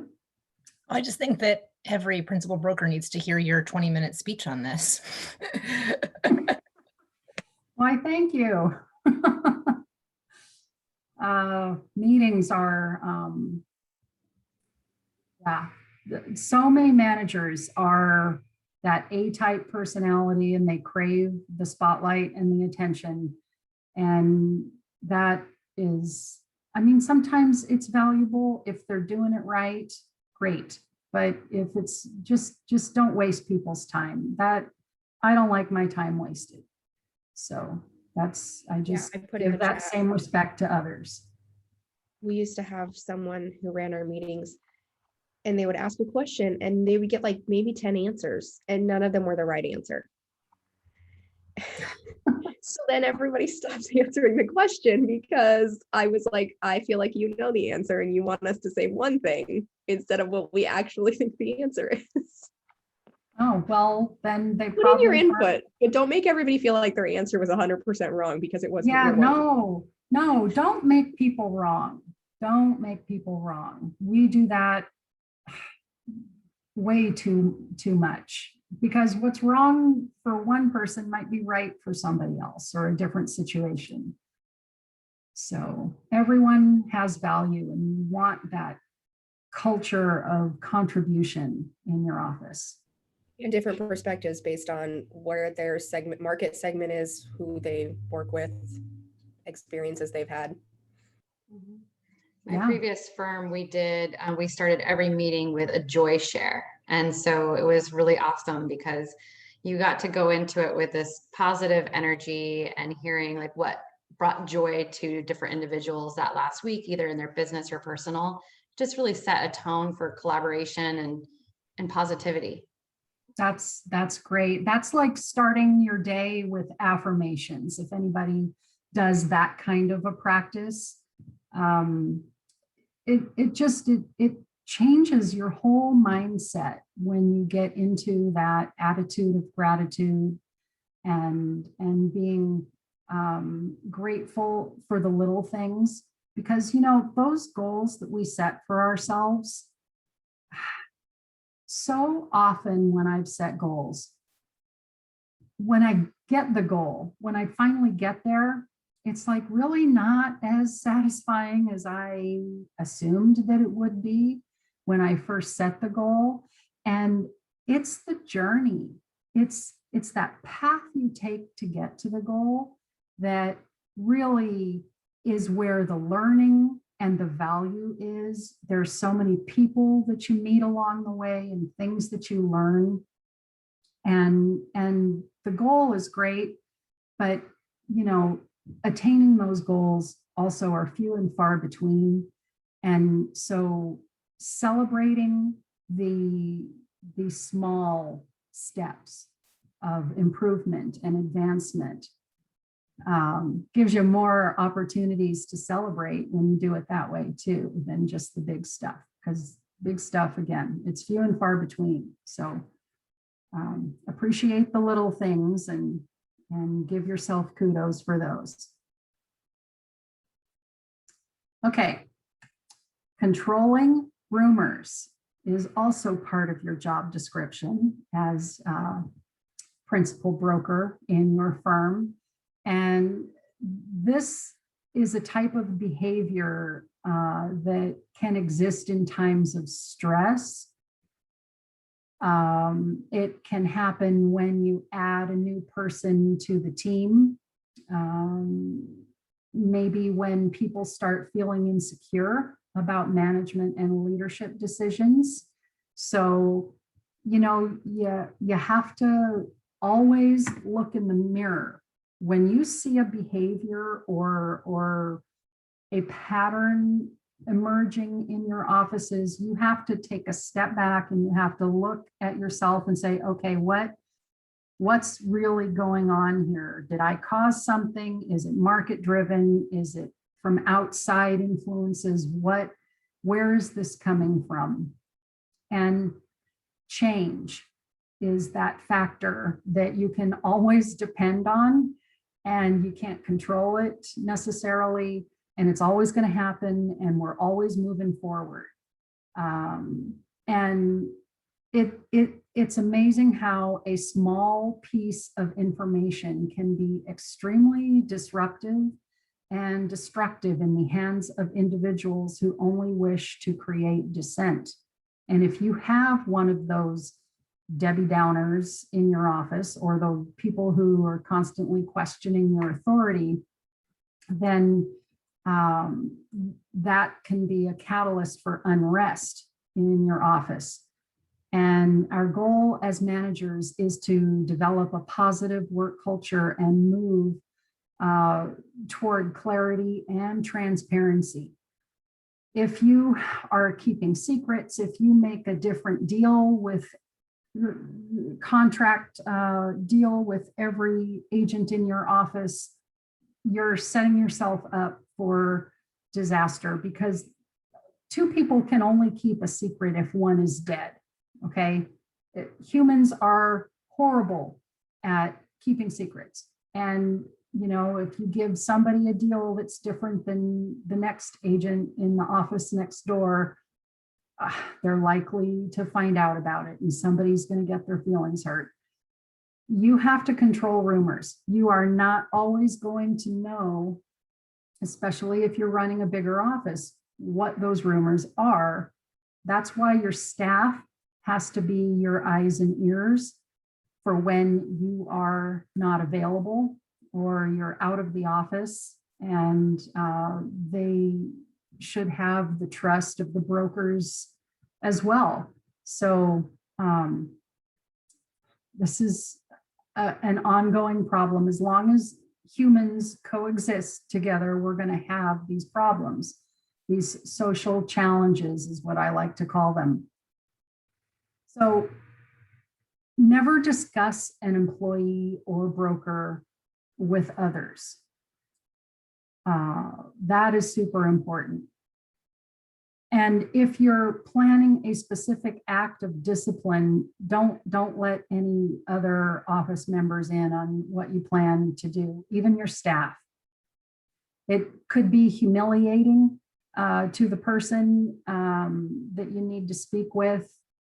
Just quietly send an email or call the person directly and set up the meeting. Don't have your admin do it for you. And don't telegraph your intentions. Again, don't discuss brokers or employees with anyone else in the office unless they are in on the situation or have some authority to help resolve the issues. And when asked questions about your business, answer honestly and as transparently and completely as possible. It's just, you know, lying just, it never works unless you're a total sociopath and you believe your lies, okay? And there are people out there that are like that. And if you are asked about a rumor, play it straight and thank the person who brings the rumor to your attention and let them know you'll get to the bottom of it. And sometimes a rumor can turn into a wonderful coaching opportunity for these people who are involved, or maybe even the entire office. You just don't always know how far it's gone. Any comments on that?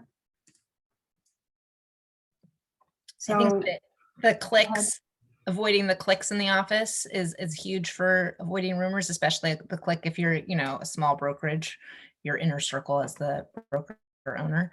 And then the other yes. thing is really being careful about confidentiality and the chit chat in the office, because, you know, you overhear your principal broker talking to the number one producer, whisper, whisper, whisper, commission split, and you're like, you know, antenna, and then the stories start just formulating. So Yes, thank you for that. That happens so often. And again, it's just people making assumptions sometimes. I mentioned earlier, you can't really be friends with your brokers if you've got a bigger office, because if I go to happy hour with Jeannie, then Megan might see us and then she's going to think that I'm playing favorites with Jeannie. And how come I've never asked Megan to go to happy hour before, even though Megan and I go to lunch all the time. You know, it's just nuts what happens. And especially if your office gets a lot of leads. Do you have a good floor time? Do you have that kind of traffic? And you've got to be fair about how you dole out those leads. Otherwise, agents will think that you're playing favorites. How come I never get a lead? It's just, we never really grow up. We just get older, and all that junior high school nonsense, it's still in us. It's still there, and we are just older. But all of this stuff, it just goes on and on. So if someone brings a rumor to your attention, you need to trace the rumor to its source, speak with the people who start the rumors directly, and make sure that they are set straight if possible. Check in with your informal leaders and your staff. They probably have heard something about it. And keep communication channels open and let others know what you can when you can. Okay, you can't always be completely open right from the beginning about things, and you may have to hold some details back. Rumors start when the flow of information stops. Okay, so think twice before deciding to keep something completely secret, and never leak information to a select few. Okay, because again, you can ask somebody to keep quiet, but two people can only keep a secret if one of them is dead, because people just talk. And just do your best. This can often lead to hard feelings. It can lead to brokers leaving your firm or threatening to, unless they get a better deal. I mean, I've just seen so many things happen. And then if you've got one of those informal leaders that is negative, then they're usually, if not the source of the rumor, they started the rumor. Okay. So, and they'll bring it to your attention. And so maybe they're the ones that you need to move along. And maybe it's not a broker leaving, maybe you need to make that broker go. So that's one of the joys. I love that you mentioned that starting the meeting with joy. I love the word joy. The other word I really like is bliss. I don't think Webster has a good definition for either of those words because it's really just a state of mind. Okay, let's move on from rumors and move into defining your corporate culture and your leadership style. Your corporate culture is almost always connected to the overall values the organization wishes to establish and maintain. This is where it is vital that the principal broker walk his talk, okay? Additionally, when in conflict, keeping in alignment with your organizational values eases the decision-making process. An example of high customer service culture and attitude would be take care of the client before ever worrying about the commission. Corporate culture consists of shared values, attitudes, standards, and beliefs, characterizes members of an organization and defines its nature. It's based firmly in a brokerage's goals, strategies, and structure, and is the unique way that things are done. Every decision made goes back to the culture and values.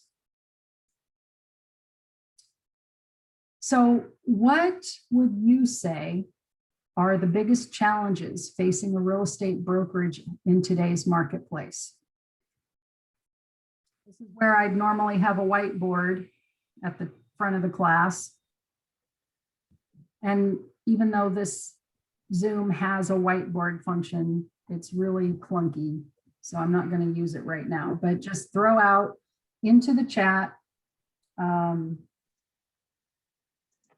what you think, or just unmute yourself. What do you think are some of the biggest challenges facing a real estate brokerage in today's marketplace? I think it's probably keeping your agents motivated that are getting beat up. Especially the buyer's agents, right? I have a great graphic for that. I posted on Facebook a few months ago. One of them is, it shows side by side two Barbie dolls.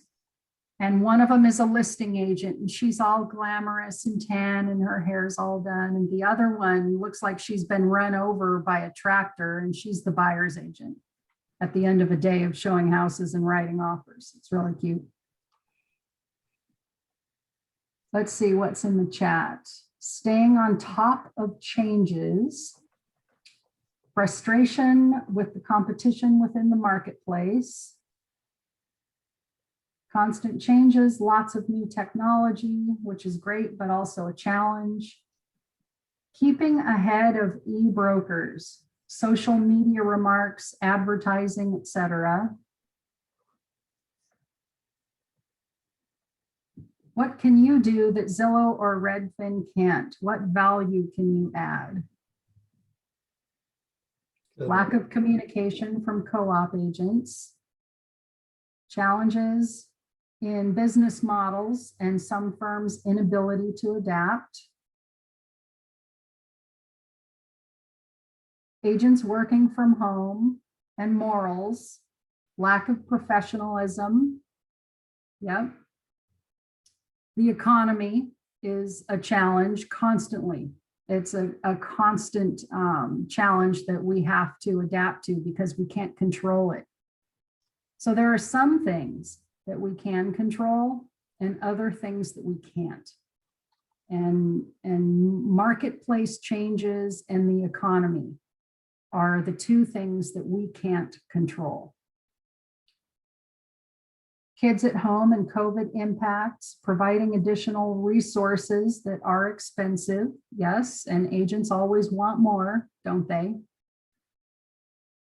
just working with brokers as independent contractors is a challenge.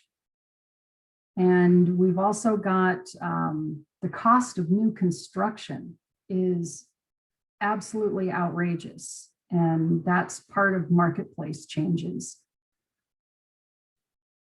Lack of rentals is a challenge facing real estate brokerages. The new age brokers do not like personal contact, only text and emails. Yep, it's true. They like those texts. Actually, they don't even really like emails. You know, they prefer to get their information off social media or through text. My kids, I have to let them know I sent them an email and then they'll go check that. They don't really like that. And somebody recently I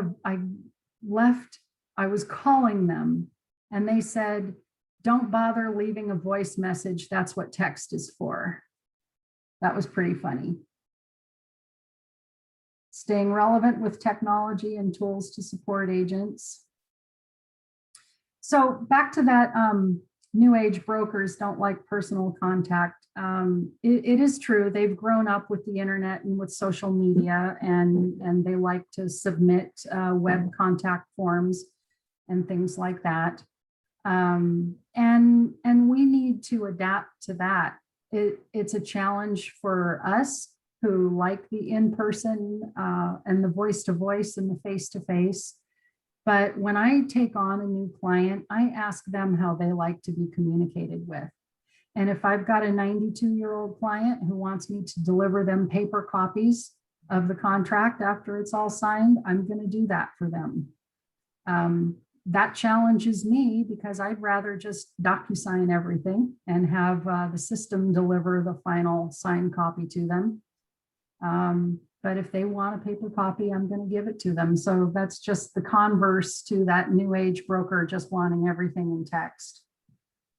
I think I want to say something too about that. I'm 38. I've been in this business since I was 25. The amount of times I've been called honey and sweetie and girl is bullshit. And I don't want to call an older broker who's a man because I don't want to get talked to like that. And, if you guys stop talking about younger brokers and how they don't do this and they don't do that and they don't like this, then we can all move on as professionals. I hear you. I hear you. Honestly, I think that millennials and Gen Zs, you're going to save us. I'm on the cusp. I'm like, depending on which model you look at, I'm either a boomer or Gen X. And I hate being grouped in with boomers. I have zero characteristics of a boomer. And even though I'm at that age, that I'm right there. And I agree with you. I don't like being called honey or girl or hearing any of that either. And I think it's perfectly fine that if someone does step over your boundary, that you say so. Just be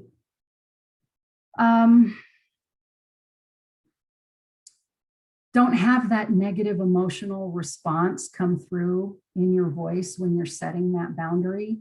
And it's really hard. It is super, super hard to maintain a calm and in control demeanor when someone just pushed your button. I totally hear you. Yeah, I don't think it's my responsibility to control my emotion when I'm being talked to like that, though. I think it's the other person's responsibility to then control their emotion. Oh, I don't like how she talked to me. That's because you spoke incorrectly and you feel shameful about it. Sit with that for a minute. Well, it puts them on the defensive.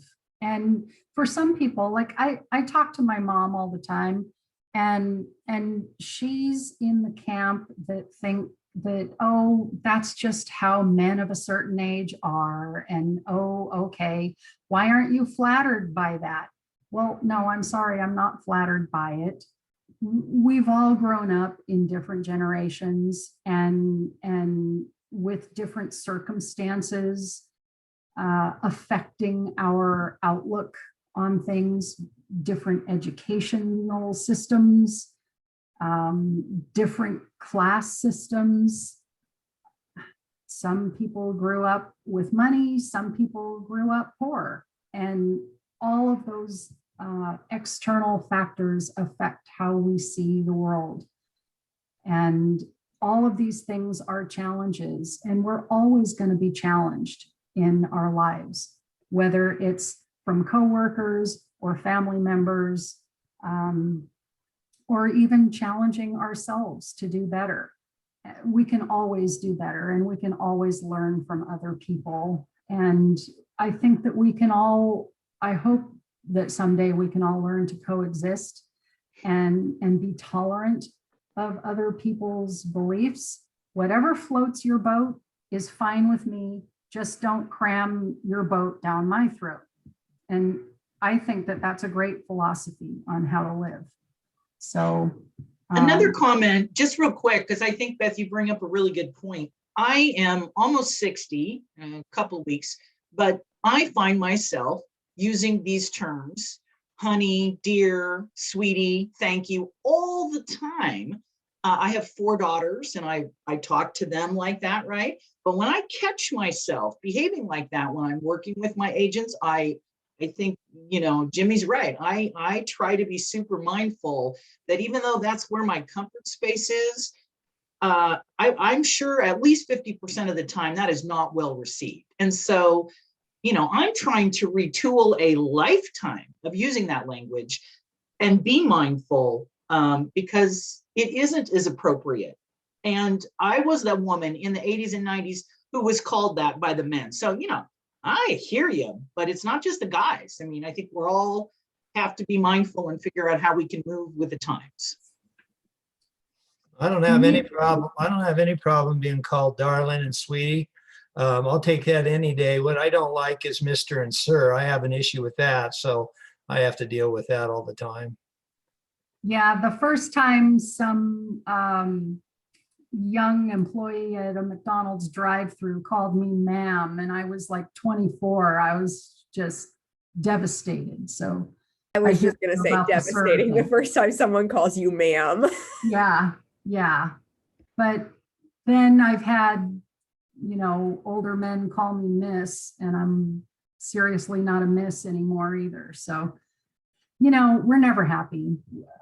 There's no single solution for any of this, because we all come from different places and have our different perspectives. And, you know, when we're in a certain mood, some things trigger us more easily than others. But again, so this discussion has been great in an example of how different communication styles can have an effect on culture or on the relationship. So communication is super important. Choosing your words carefully is super important. I've taken several communications classes, and when I worked for the YMCA for 10 years before I got into real estate. And the YMCA did a great job. Every year they had YMCA University would come around to each area and offer classes to its employees.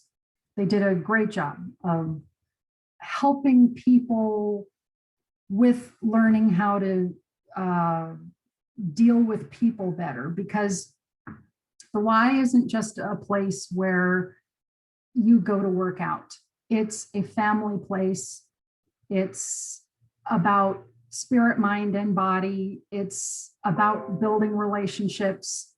There's so much behind the scenes in the YMCA's mission. And so group work was one of the best things that I ever did there. It taught all about all the different personality types and how to best approach males, females, children, elderly, all the different demographics that go into our community. And it was truly amazing, the amount of education and training that they gave to their employees. And it's just been invaluable to me in real estate. There's so much psychology in negotiations and in how we deal with people. And when you become conscious of some of these characteristics and you can you just really learn how to get people. I don't know how else to put it. It's just, you have to be able to get people from where they're at. And you got to have a tough skin too. And I don't take very many things personally anymore. I used to. And it just didn't serve me. I just found myself being angry a lot with other people, and that's not how I wanted to be. And I was really fortunate to have a leader. I will call him a leader. He was my boss, but he was truly a leader, and he was a servant leader. And I was constantly annoyed with people in my position there at the end. And I didn't quite get what he told me at the time, but I get it now. And it didn't take me long to get it. But he told me to lower my expectations of other people. And that I would be a lot less disappointed with my life experience if I lowered my expectations of other people. And he was so right, because I have standards that I set for my own performance. I'm constantly in competition with myself to do better, and I think most of us are.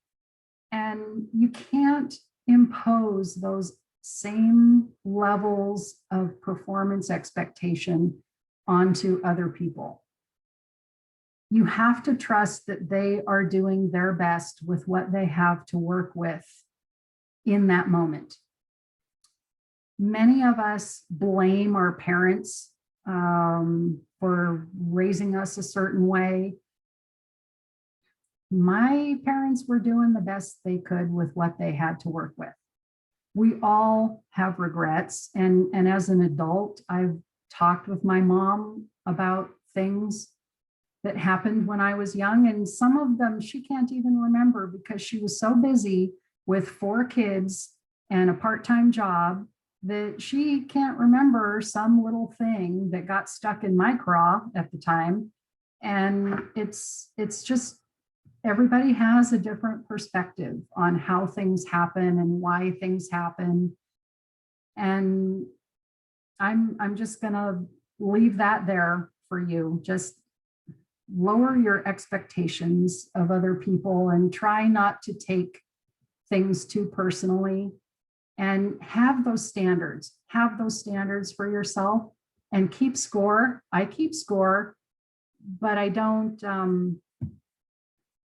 necessarily hold grudges. It's just too much baggage to carry around. So sorry about our tangent we went off on, but thanks for bringing it up, Beth.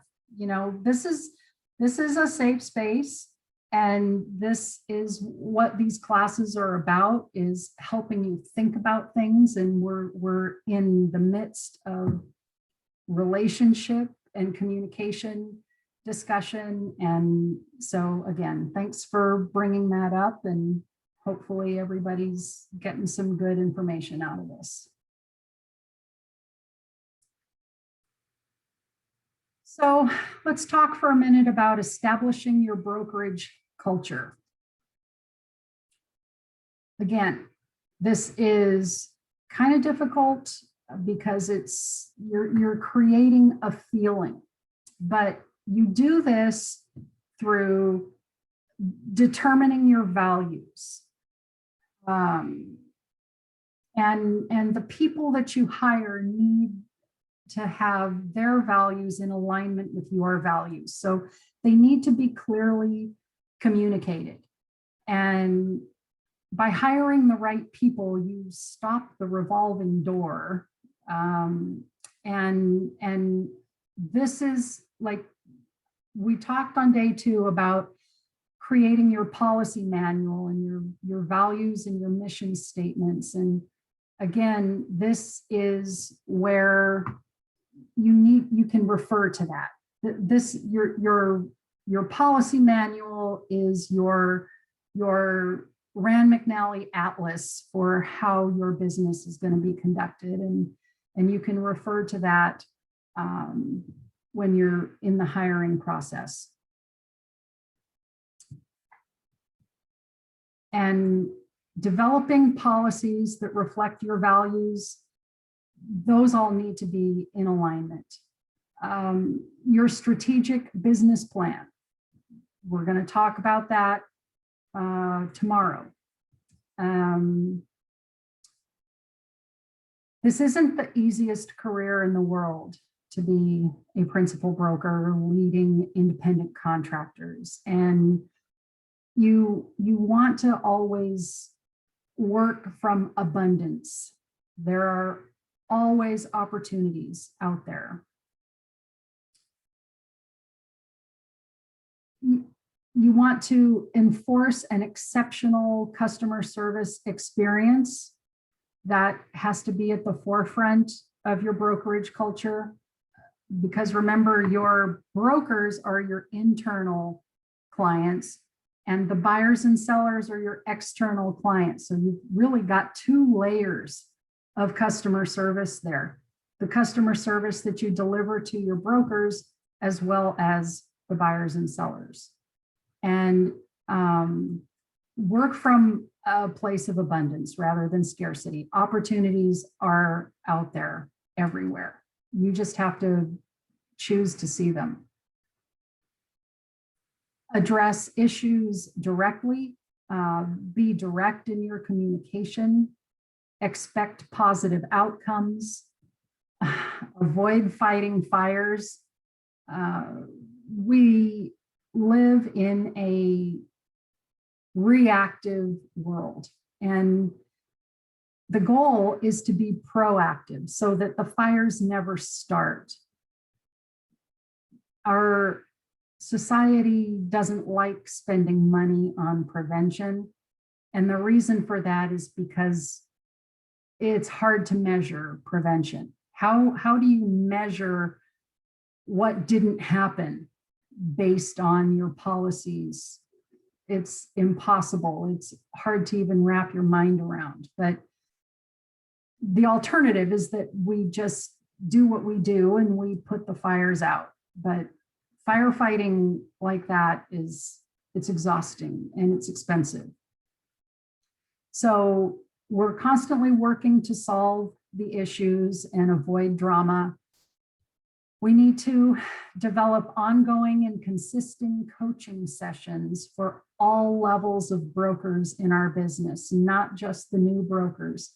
Your top producers need your attention also, and your middle producers need your attention and your coaching to get them to that next level. So make sure that you've got that ongoing and consistent coaching for all levels.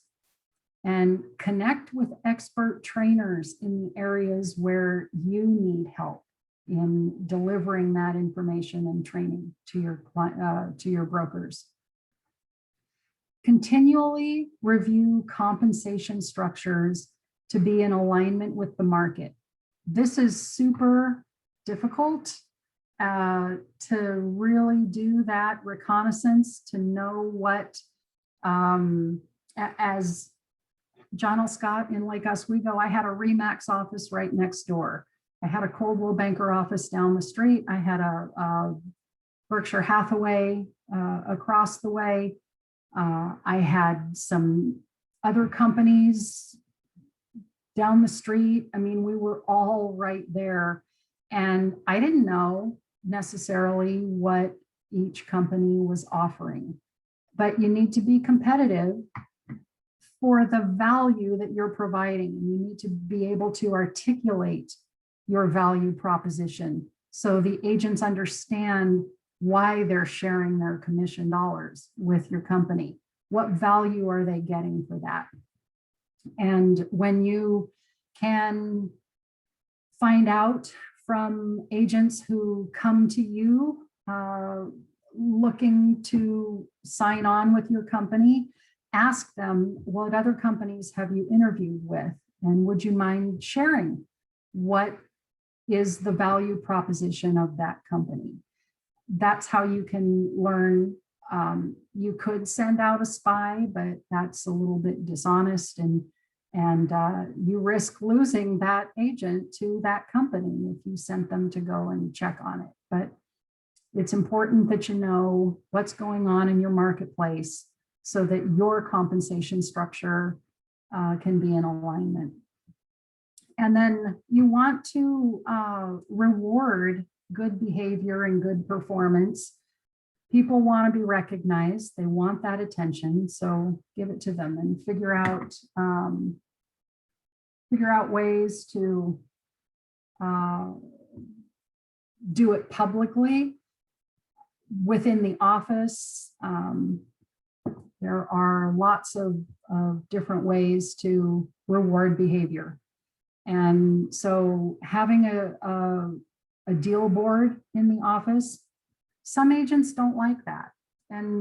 But remember that the newer brokers, they need things to aspire to. And they want to set goals for themselves that, well, okay, I want to be recognized as top listing agent someday. And if the agent doesn't want to be recognized or doesn't want their deals up on the board, then respect those wishes too. Have a talk with them about why it's important, but if they still don't want it, then respect their wishes. Okay.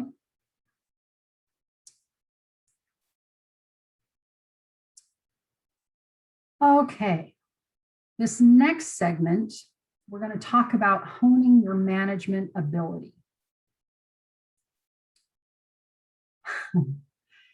Most of us talk way too much, right? And trip over our words and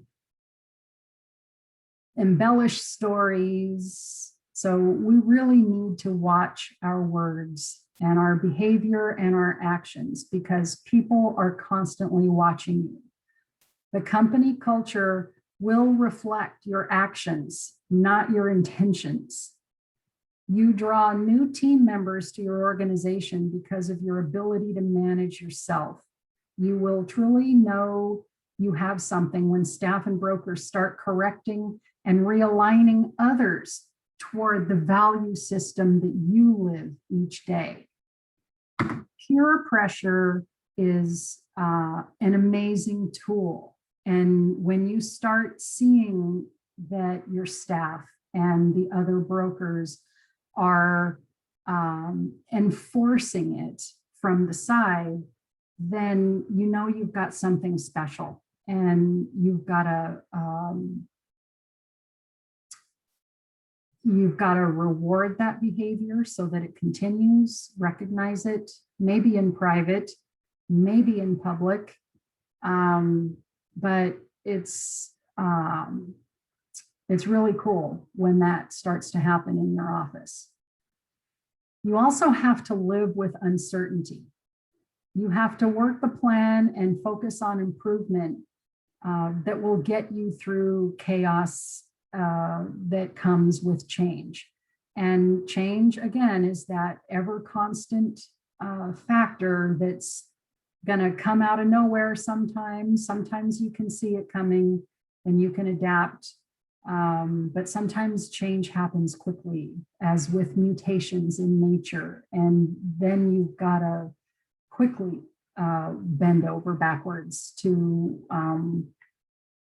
adapt to the changing circumstances. And you have to be proactive.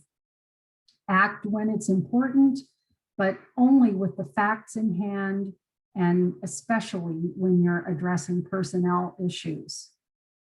And you've got to sometimes do things swiftly so they don't get out of hand. And again, don't let things fester. So this section is addressing the fundamentals of leadership. If you are the person in charge, then you need to act like it. The principal broker can't afford to try to be friends with everyone. They need to be the leader and authority figure in an organization. It provides comfort to those working in the brokerage that they know someone is actively in control. And another important aspect is to know when and how to delegate. When you make tasks and responsibilities meaningful, it increases dedication and commitment, not only to the company, but to that staff person or that broker's personal development. Okay, so act with authority. The role of leadership is yours. Don't delegate it. Daily activities address priorities of the company. Be sensitive to changes in attitudes and behaviors. Identify the source of problems, rumors, dissent, and take care of them. Move them along, whatever you have to do. Take care of issues judiciously and fairly if you can, as much as you can. Be involved with your staff and brokers on a day-to-day level within the business. Care about them, know what's going on in their personal lives. Okay, in my office, I knew who was pregnant, I knew who was having marriage troubles, I knew who was out buying a new car this week. I knew something personal about every one of my brokers, and I had 44 when I stepped down from management. And that's not a huge office, but it's not a teeny tiny office either. And the way you show people that you care is by listening, by communicating, staying in touch with them, even for those brokers who never come into the office except to pick up a check.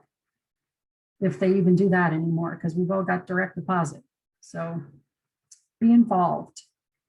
Lead by example. Lead them through example of how you behave.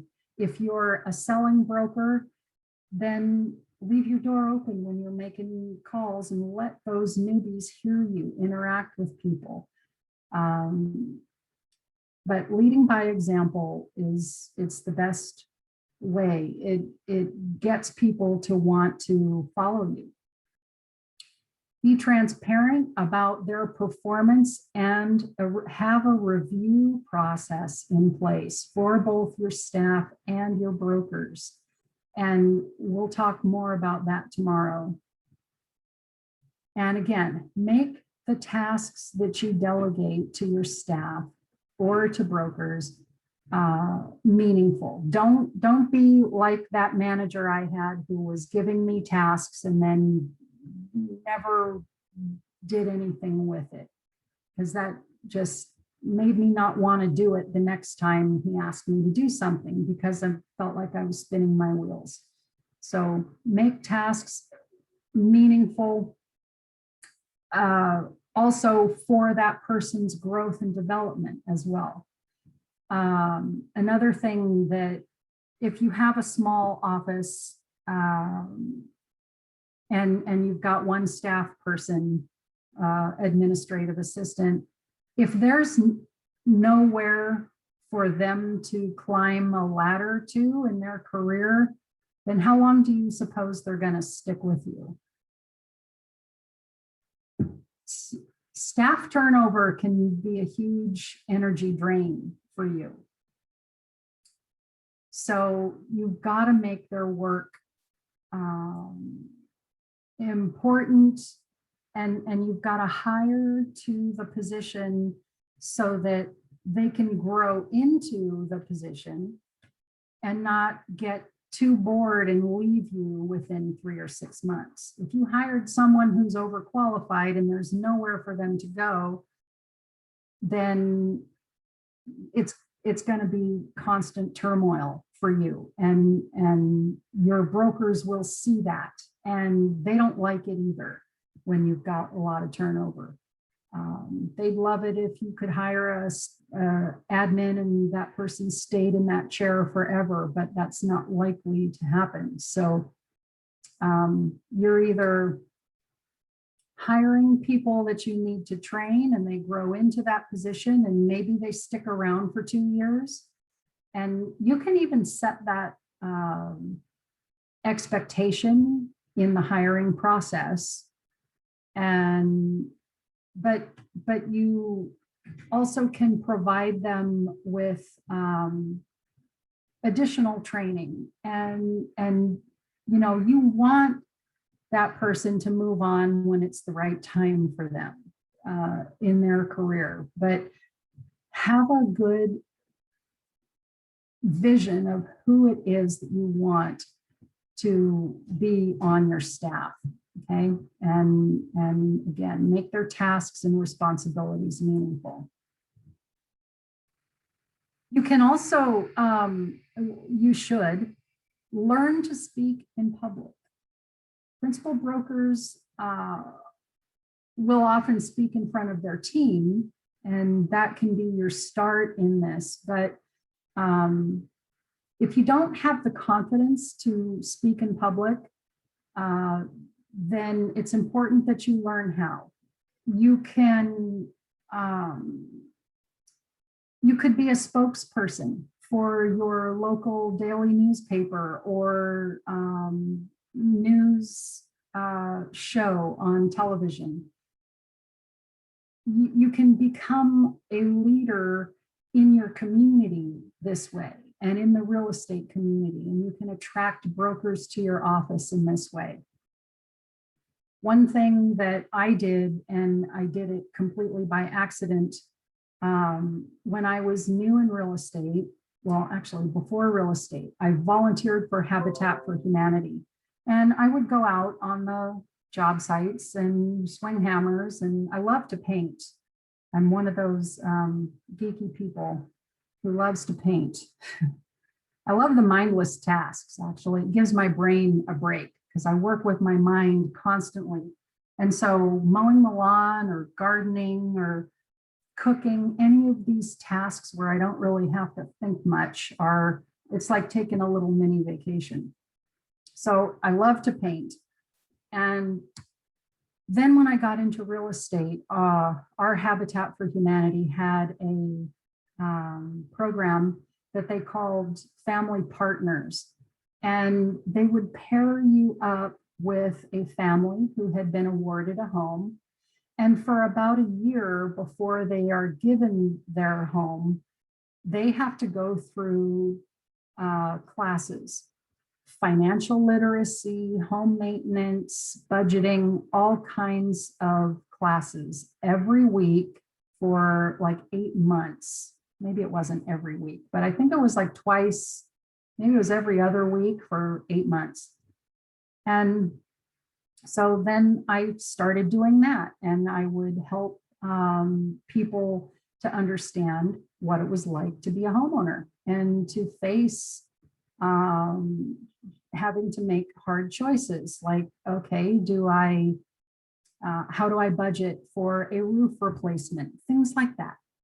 Just that, again, helping them see their blind spots, the things that they didn't know because they'd never been a homeowner before.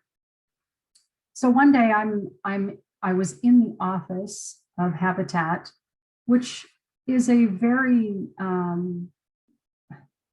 sparsely staffed organization. It's a nonprofit organization. And in Tacoma, that Habitat literally had 3 staff people, and they were organizing multiple build sites and a couple dozen families at a time and going through tons of applications. And they also get requests constantly for someone to come out and give a presentation to their company, to their board of directors, to a Rotary group luncheon, all kinds of opportunities like that. And I was listening to the director for Habitat on the phone, telling this person on the other end that she didn't have any availability for the next 3 months, that she was just booked solid and couldn't get out there and speak. And so when she hung up the phone, I asked her if that was something that I could do. And she goes, here's the PowerPoint, here's the script. Do you have a computer? They usually feed you. There's networking opportunities before and after, and go for it. And so that was my first experience in speaking in public. And so it was to small groups, usually not huge, but I would just talk about the history of Habitat and how it's a volunteer-driven organization and what its mission and values were, and the type of people that it serves, and how it directly related to my career in real estate and my belief in home ownership and raising people up. And I got to introduce myself, and I wore my name tag, and I had business cards, and I can't tell you how much business I got from that. Plus I got invitations to join boards and Rotary groups. And I eventually joined actually a Kiwanis group that was made up of mostly elderly people. And that's when I discovered my love for senior citizens and helping them, because they are so vulnerable. And it just, my career took off when I started doing a little tiny bit of public speaking, even though public speaking, you think that you're going to stand up on a stage in front of hundreds of people. You're just speaking in public, okay? Just take it slow and small and try and get in front of people and be an authority. And just, this is how you become an integral part of your community. And if you've never spoken in public, you can take a Toastmasters. You can take some classes and just practice. Just do it in front of a mirror, or turn on Zoom and watch yourself, and learn how to speak in public. So you also need to stay sharp as the principal broker on law changes, contract changes, what's going on nationally in real estate. Like right now, who can tell me what's going on in the middle of the country right now? What's going on with NAR and a few other companies that are in a class action lawsuit? Anybody know what that's about? What I'm talking about? Is that the buyer representation and what a buyer fee looks like? Yeah, sellers are getting so greedy, they don't want to pay the buyer agent commission anymore. And they're suing NAR, and I think RE/MAX and Keller Williams and MLSs for requiring that the seller pay the buyer's agent commission. That they are contending that commissions are negotiable, and why should the seller be expected to pay the buyer's agent's commission? And pending the outcome of that, it may have an effect on the entire country. So staying aware of these things. How about iBuyers? If you're in the Portland area, you know that Zillow's buying homes and Open Door is buying homes cash and trying to eat our lunch, right? But you can utilize those two to your benefit, you've all had sellers say, do you have any cash buyers? And you can say, yeah, I have some cash buyers. Let's get you a cash offer. And then when they see that cash offer, they're like, oh yeah, I'll pay your commission, put me on the market so I can get, 15% more than they just offered, right? Or more. So use them, but you've got to stay sharp on this stuff. Your agents are expecting that.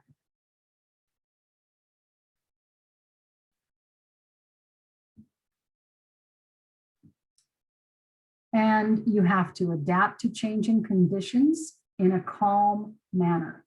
And also, not everything is black and white. If you are one of those people who doesn't deal well in the gray areas, then you might not be a good principal broker. You've gotta learn to adapt to changing conditions. And that means that there's gonna be some uncertainty along that path. And what's good for one isn't necessarily good for the other in these changing conditions. So you also need to learn to laugh at yourself and situations. And I use humor a lot, especially in a stressful situation. When I get stressed, sometimes I get a little bit sarcastic, and I've learned to control that because not everybody appreciates that form of humor, especially the engineer, the processor type personalities, because they don't get it. They are very black and white, and they don't get some forms of humor. So again, you've got to know your client, and that type of person will actually laugh if you make fun of yourself. They will not laugh if you make fun of them. So got to know your people. So work the plan and push through obstacles and become intricately based within your community. Tenacity is the key to success. Each failure gets us closer to a positive result. That's what Thomas Edison believed. As far as being part of a community, real estate brokerages build towns one family and or one business at a time. So honor the role and give back to your community. And remember that authority is not power. Your staff and brokers give you the power by agreeing to help you make money. A gratitude attitude goes a long way towards building long-term commitments. And you can't be all things to all people. This is a recipe for disaster as a principal broker. Work to build respect for your position, and you personally is the best advice I can give to principal brokers. Not everyone is going to be a good fit for your company culture. Get over it and move on to locate those recruits who are. Real estate licensees are master at handling rejection. It works that way in management as well.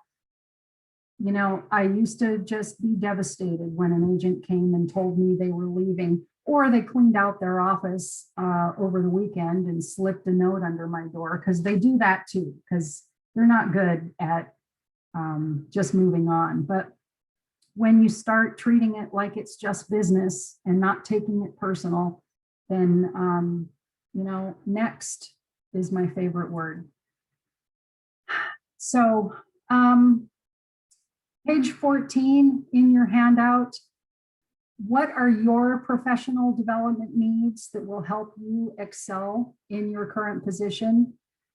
And actually answering this question might help you to answer the previous question. Our strengths are where we make money. Are you working to your strengths in the brokerage? And then that listing those out might help you figure out what areas do you need to work on.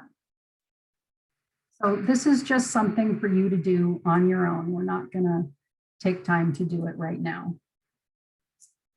So we're going to spend 15 more minutes talking about performance coaching, and then we're going to be done. This refers to staff and brokers. It is about people development. Much of this information comes from human resource management point of view. Performance coaching is unique to each person in the organization. All are motivated by different things and develop at a different rate of speed. Ultimately, the principal broker and their trainers must understand the techniques used by the broker and employee to accomplish their work. As long as the ultimate goal is clear, how that goal is reached will vary dramatically by individual. We don't all get from point A to point B on the same path. Some people go in a straight line, some people go off over here and then back. So your coaching has to adapt to their style of learning. So similar to what our teachers are faced with, they've got kids with different learning styles. You're going to have brokers with different learning styles. And when you're coaching people, are you truly coaching, or are you just giving them answers? When a broker comes to you with a question, you can ask them more questions that lead them to come up with the answer themselves, or you can just give them the answer. Which one do you think is better? Coaching or giving them an answer?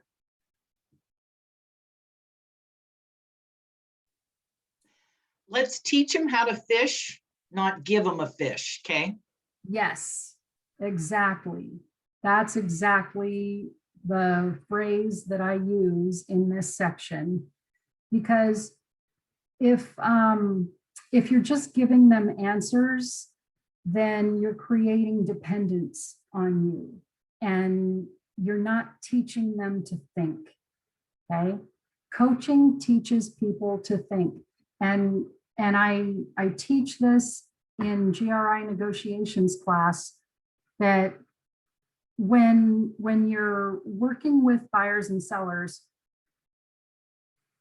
if you've got a difficult person, and nobody likes to be told what to do, right? Just remember when you were a teenager and your mom told you, oh, you know what, that's not going to be a good thing for you. You didn't want to hear that. You had to go experience it for yourself to find out whether or not you liked it. Well, grown-ups, again, we just got older, but that unruly teenager is still in there, and we don't like to be told what to do. So if you can lead people through a series of questions to get to the answer themselves, that's coaching.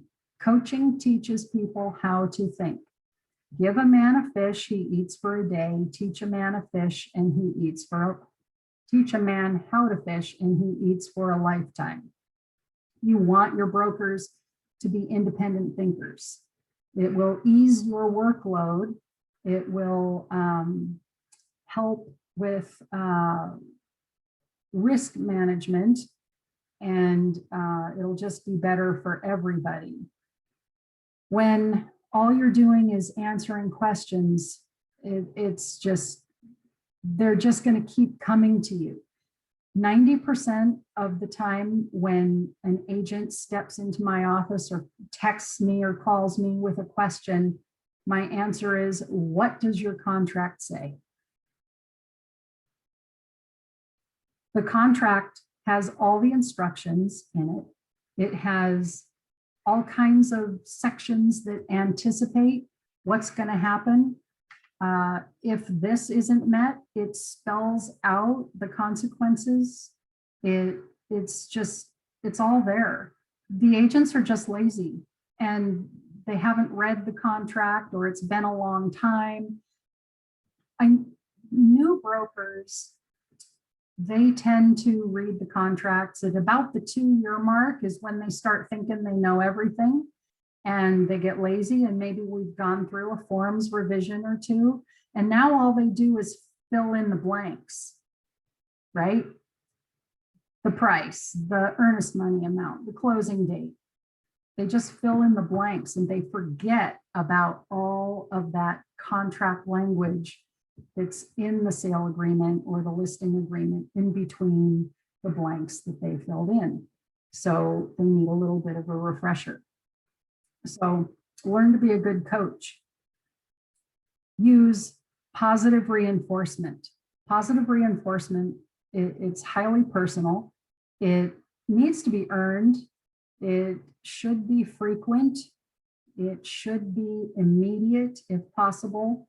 The best positive reinforcement is not financial. And you can always refer back to the company's strategic mission. Reward them again for good behavior. And when you're coaching, if you've got a coaching moment that is a bit negative, what this slide is basically saying is try and find something that they did right and recognize that, and then go into that coaching moment about what they did wrong or what they could have done better is even a better way of looking at it than making them wrong, okay? And use positive reinforcement with your staff very frequently. Notice the little things that they do. Again, those big goals achieved are few and far between. It's those little daily things that can really help build their esteem, make them want to do more. And that's really what a motivator does, is you make people want to do more. And I'm all about the rewarding good behavior. I would so much rather reward good behavior than deal with bad behavior. And I want people to want to do more.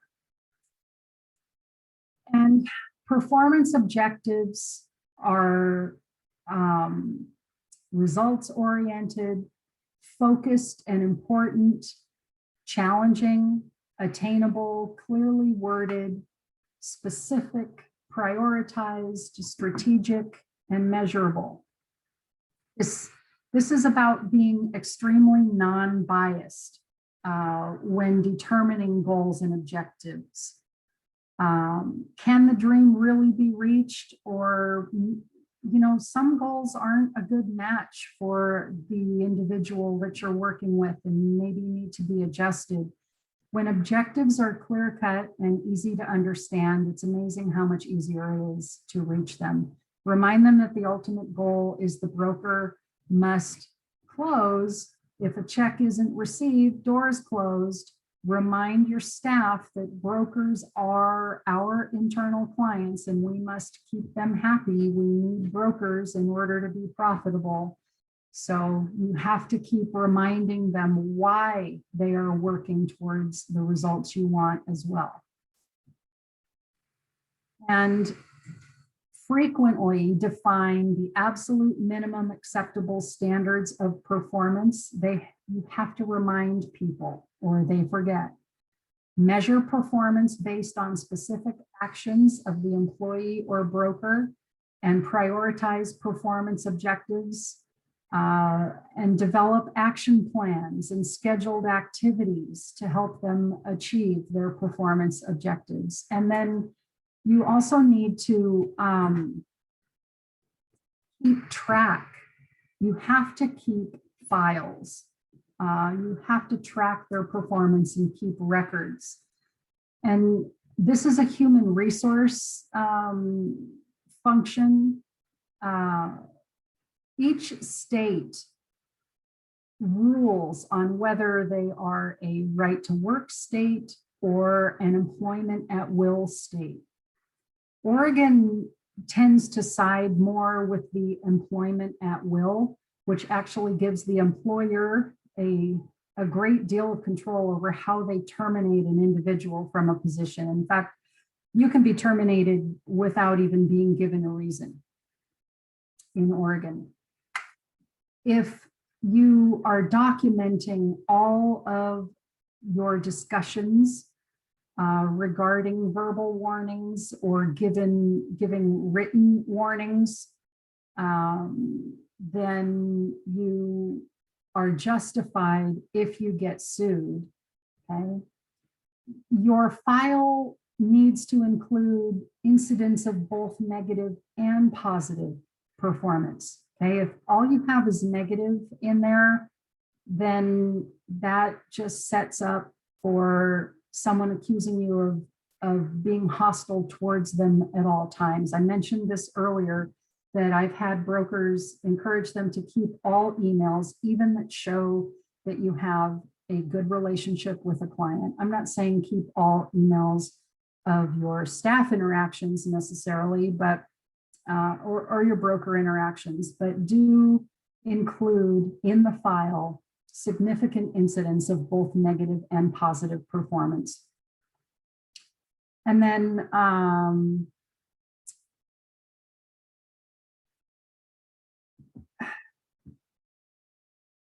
your documentation of all important discussions and the related follow-ups should be pretty methodical and outlined in your policy manual. Anything that's in an employee or a broker employment file could be subpoenaed and could be discoverable through a court. And that includes electronic documentation done in software. And so just be methodical in how you document all of these HR things in the performance file. So some items that you need to include in the file are job description, current compensation, letters regarding on-the-job performance or issues, notes regarding the individual's performance on projects or significant events, an attendance summary. Keeping attendance, by the way, on meetings is super important so that you could prove that you delivered policy or legal or rule change information to your broker, and that can shift liability from you to them. So also terms and conditions of employment, orientation, promotions and performance, discharge notes, excessive absenteeism, discussion complimenting or commending a person for a job well done. All of these things should be in an employment agreement file. So do you meet with your brokers to discuss production goals and individual training or coaching? Yep. And if you've got, again, those secret agents who never come into the office, sometimes you've got to reach out to them. These things, you need to do this. You need to do this. This helps build rapport and loyalty. It's just super important to do these things. The course basically states that we should meet monthly with everyone on our team. Don't know if there's enough time in the day for that or the month for that, but try and connect with them on some level, at least monthly. So last, one more slide after this, but last question of the day. What are the pros and cons of assigning a mentor to a new broker?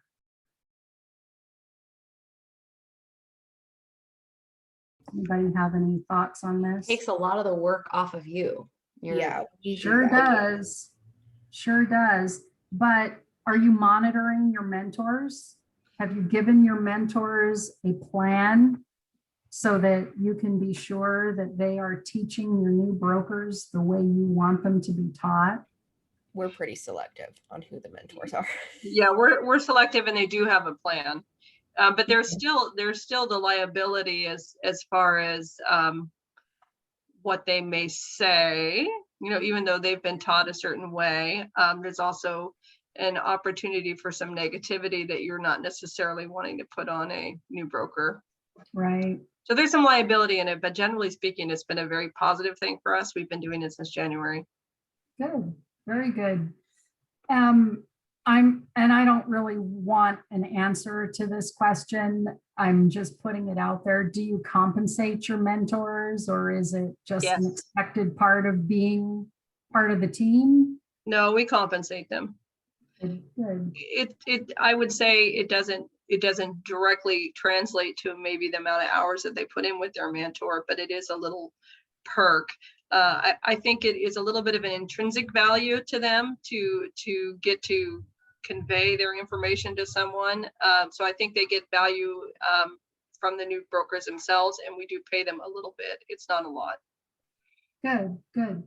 When I was new, I had a mentor, and he didn't have enough time for me. He was one of the top producers, and the brokerage owner was really just trying to reward him. And I didn't feel like I got my money's worth, because he actually got 25% of my first 3 closings.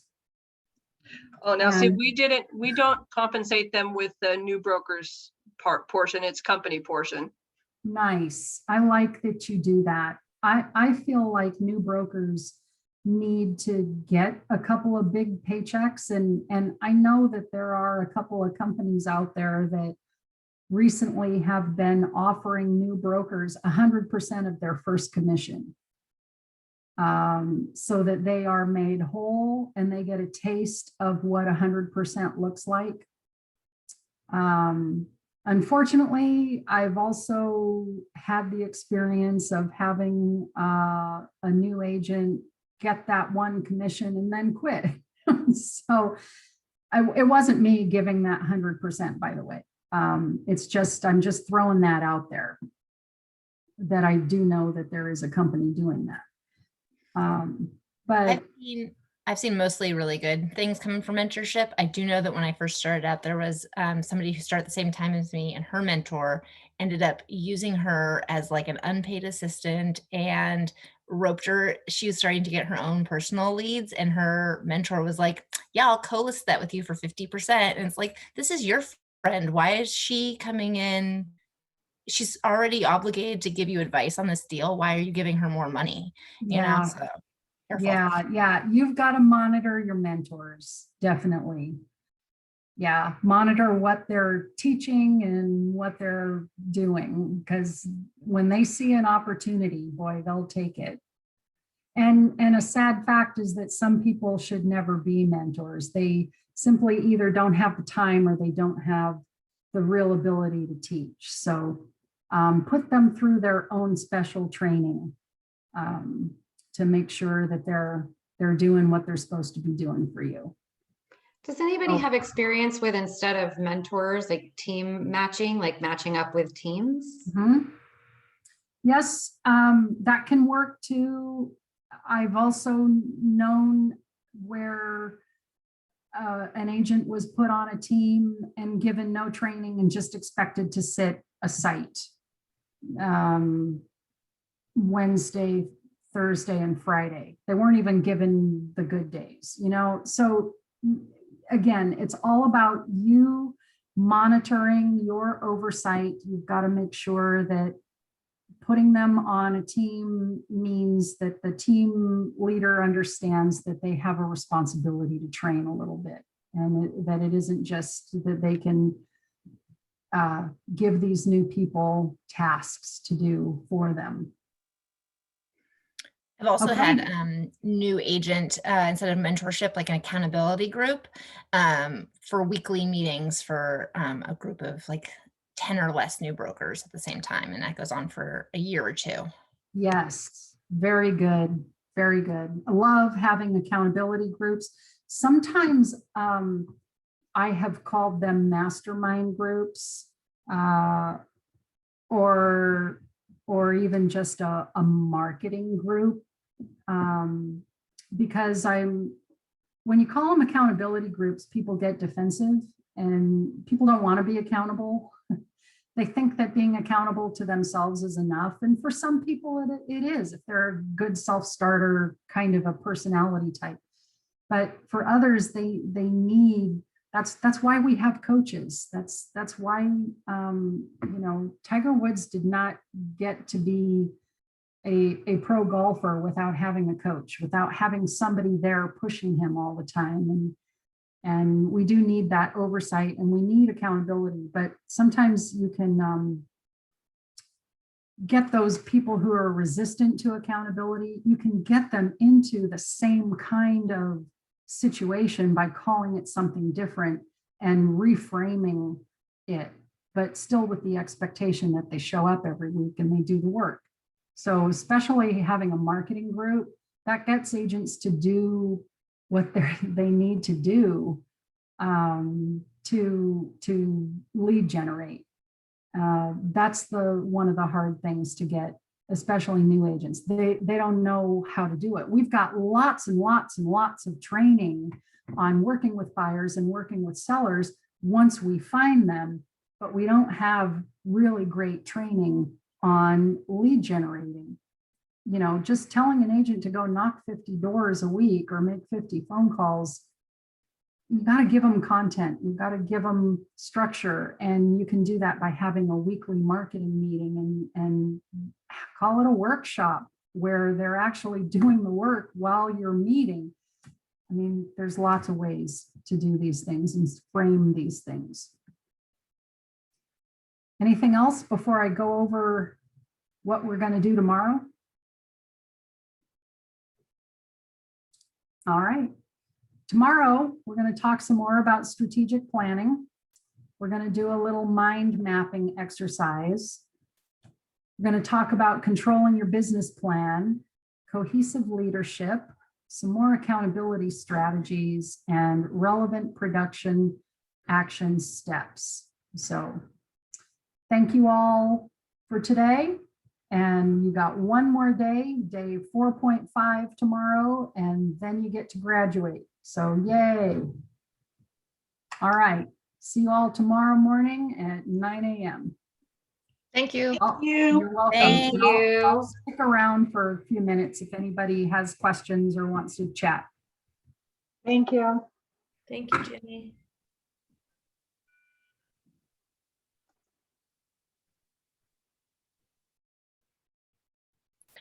Jimmy, Yes. I've got a question for you. I've my renewal for this month, I don't know if you'll know this or not, but my renewal for this month was in June. So I renewed, my license yesterday. Do you know with this class, do those credits, can I use those towards my next renewal, or is that just what it is? It's a weird one. Oh, that's a really good question. I don't know. I emailed the Oregon Real Estate Agency last night and they haven't gotten back to me.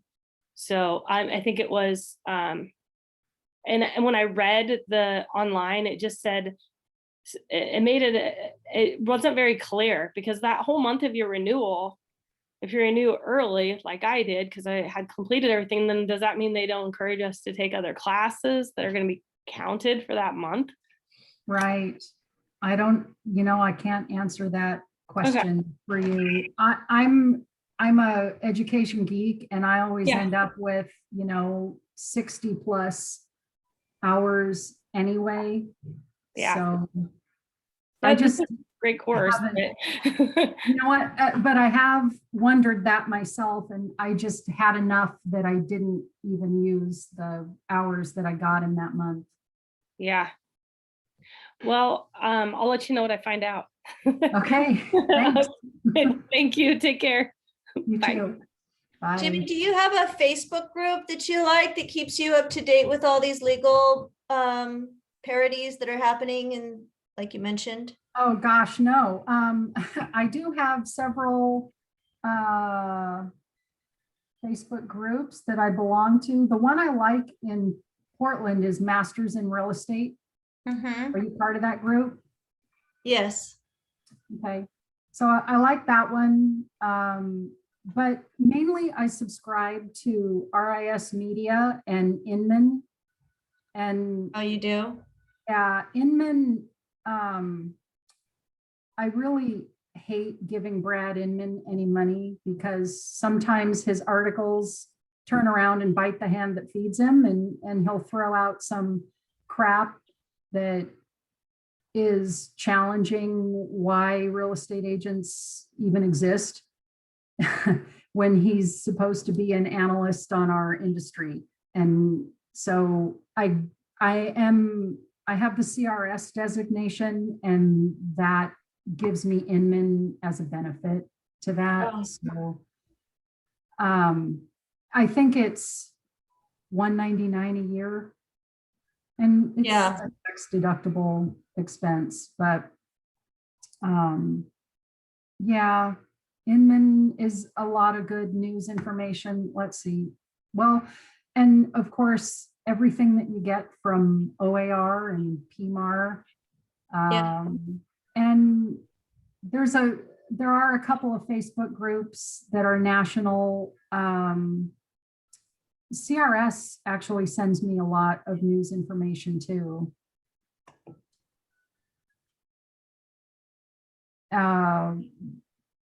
That's, the national groups, though, you can't really rely on everything that goes on in there because they could be talking about stuff that's happening locally for them.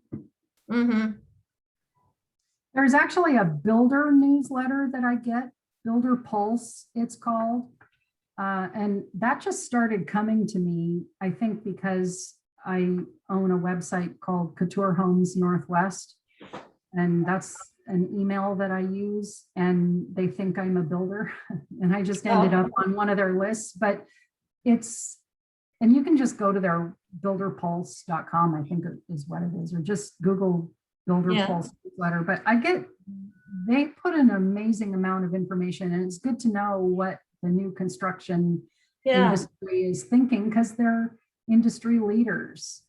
So yeah, they've got a decent amount of news, and if you do rentals, then you've got to stay on top of all of that too. There's a lot. There is a lot to know, and so it's great though that all the newspapers are online now, and so yeah, I have a lot of feeds that come in, and it isn't all social media stuff.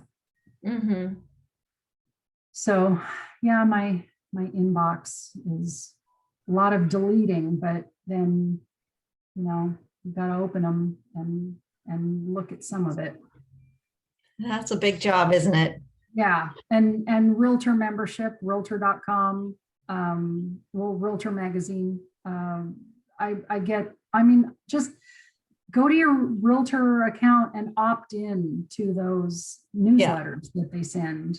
And yeah, it just amazes me, the agents that will opt out of that stuff and then have no clue that there's been a forms change.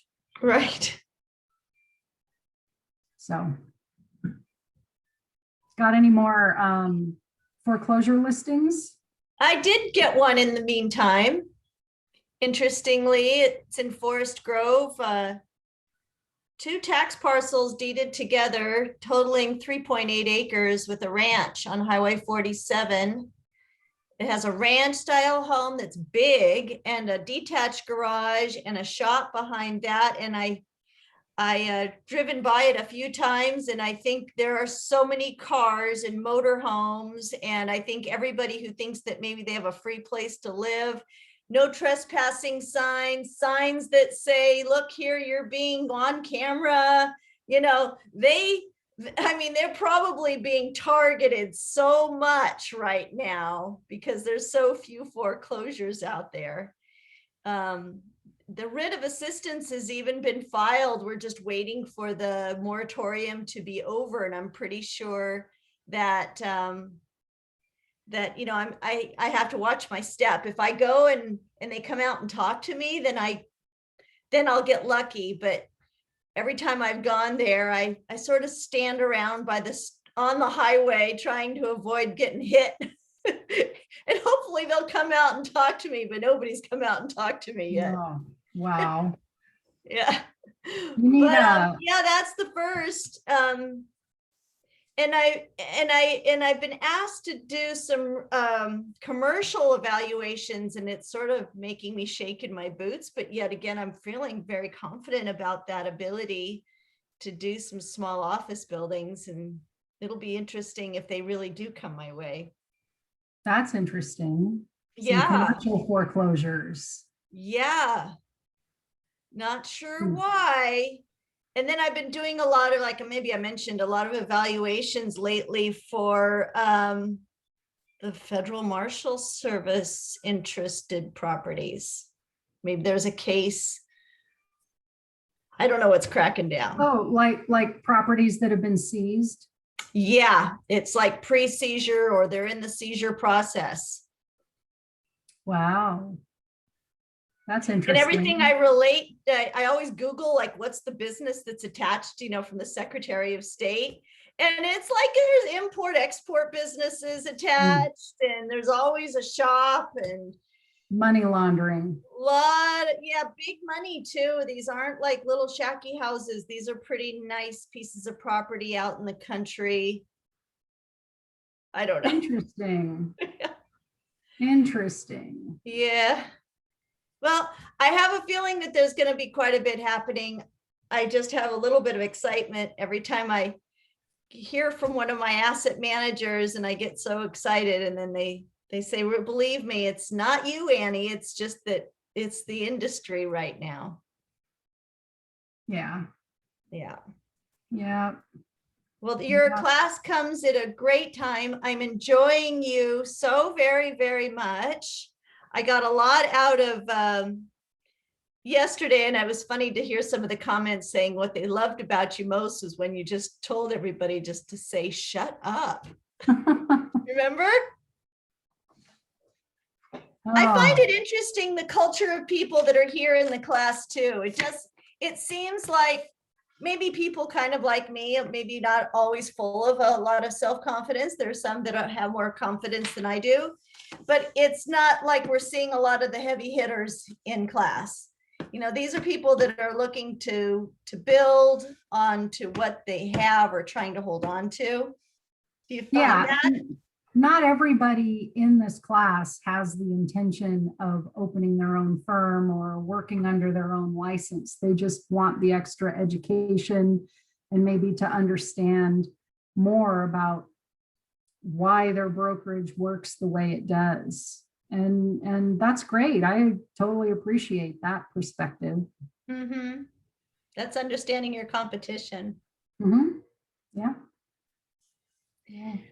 Well, so tomorrow's the very last day.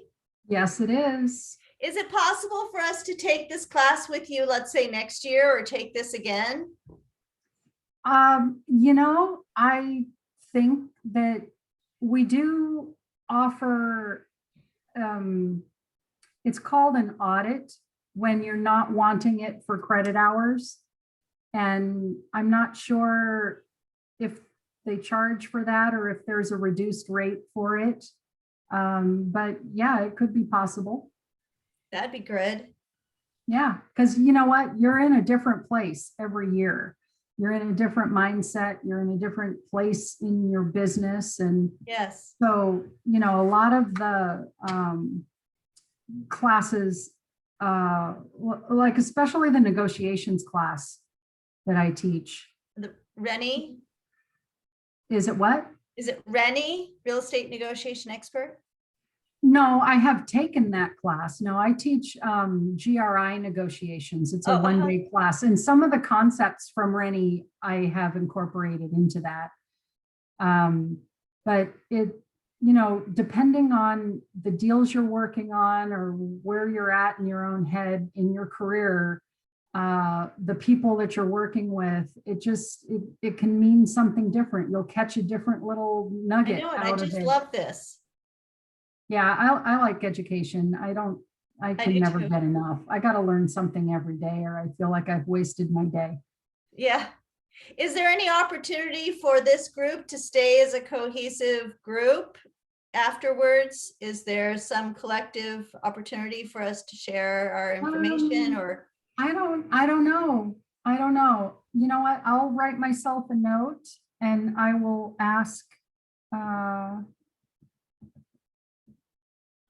if it's okay to share emails or as a group. I'll find out. Or a list, yeah. Okay. I'm So writing it would be myself a fun to note. continue to have little group breakout sessions with our own group as our year progresses. Okay. Thanks, Jimmy. Have a wonderful day. Thanks. You too. Bye, Okay. Annie. Bye. Bye. Bye-bye.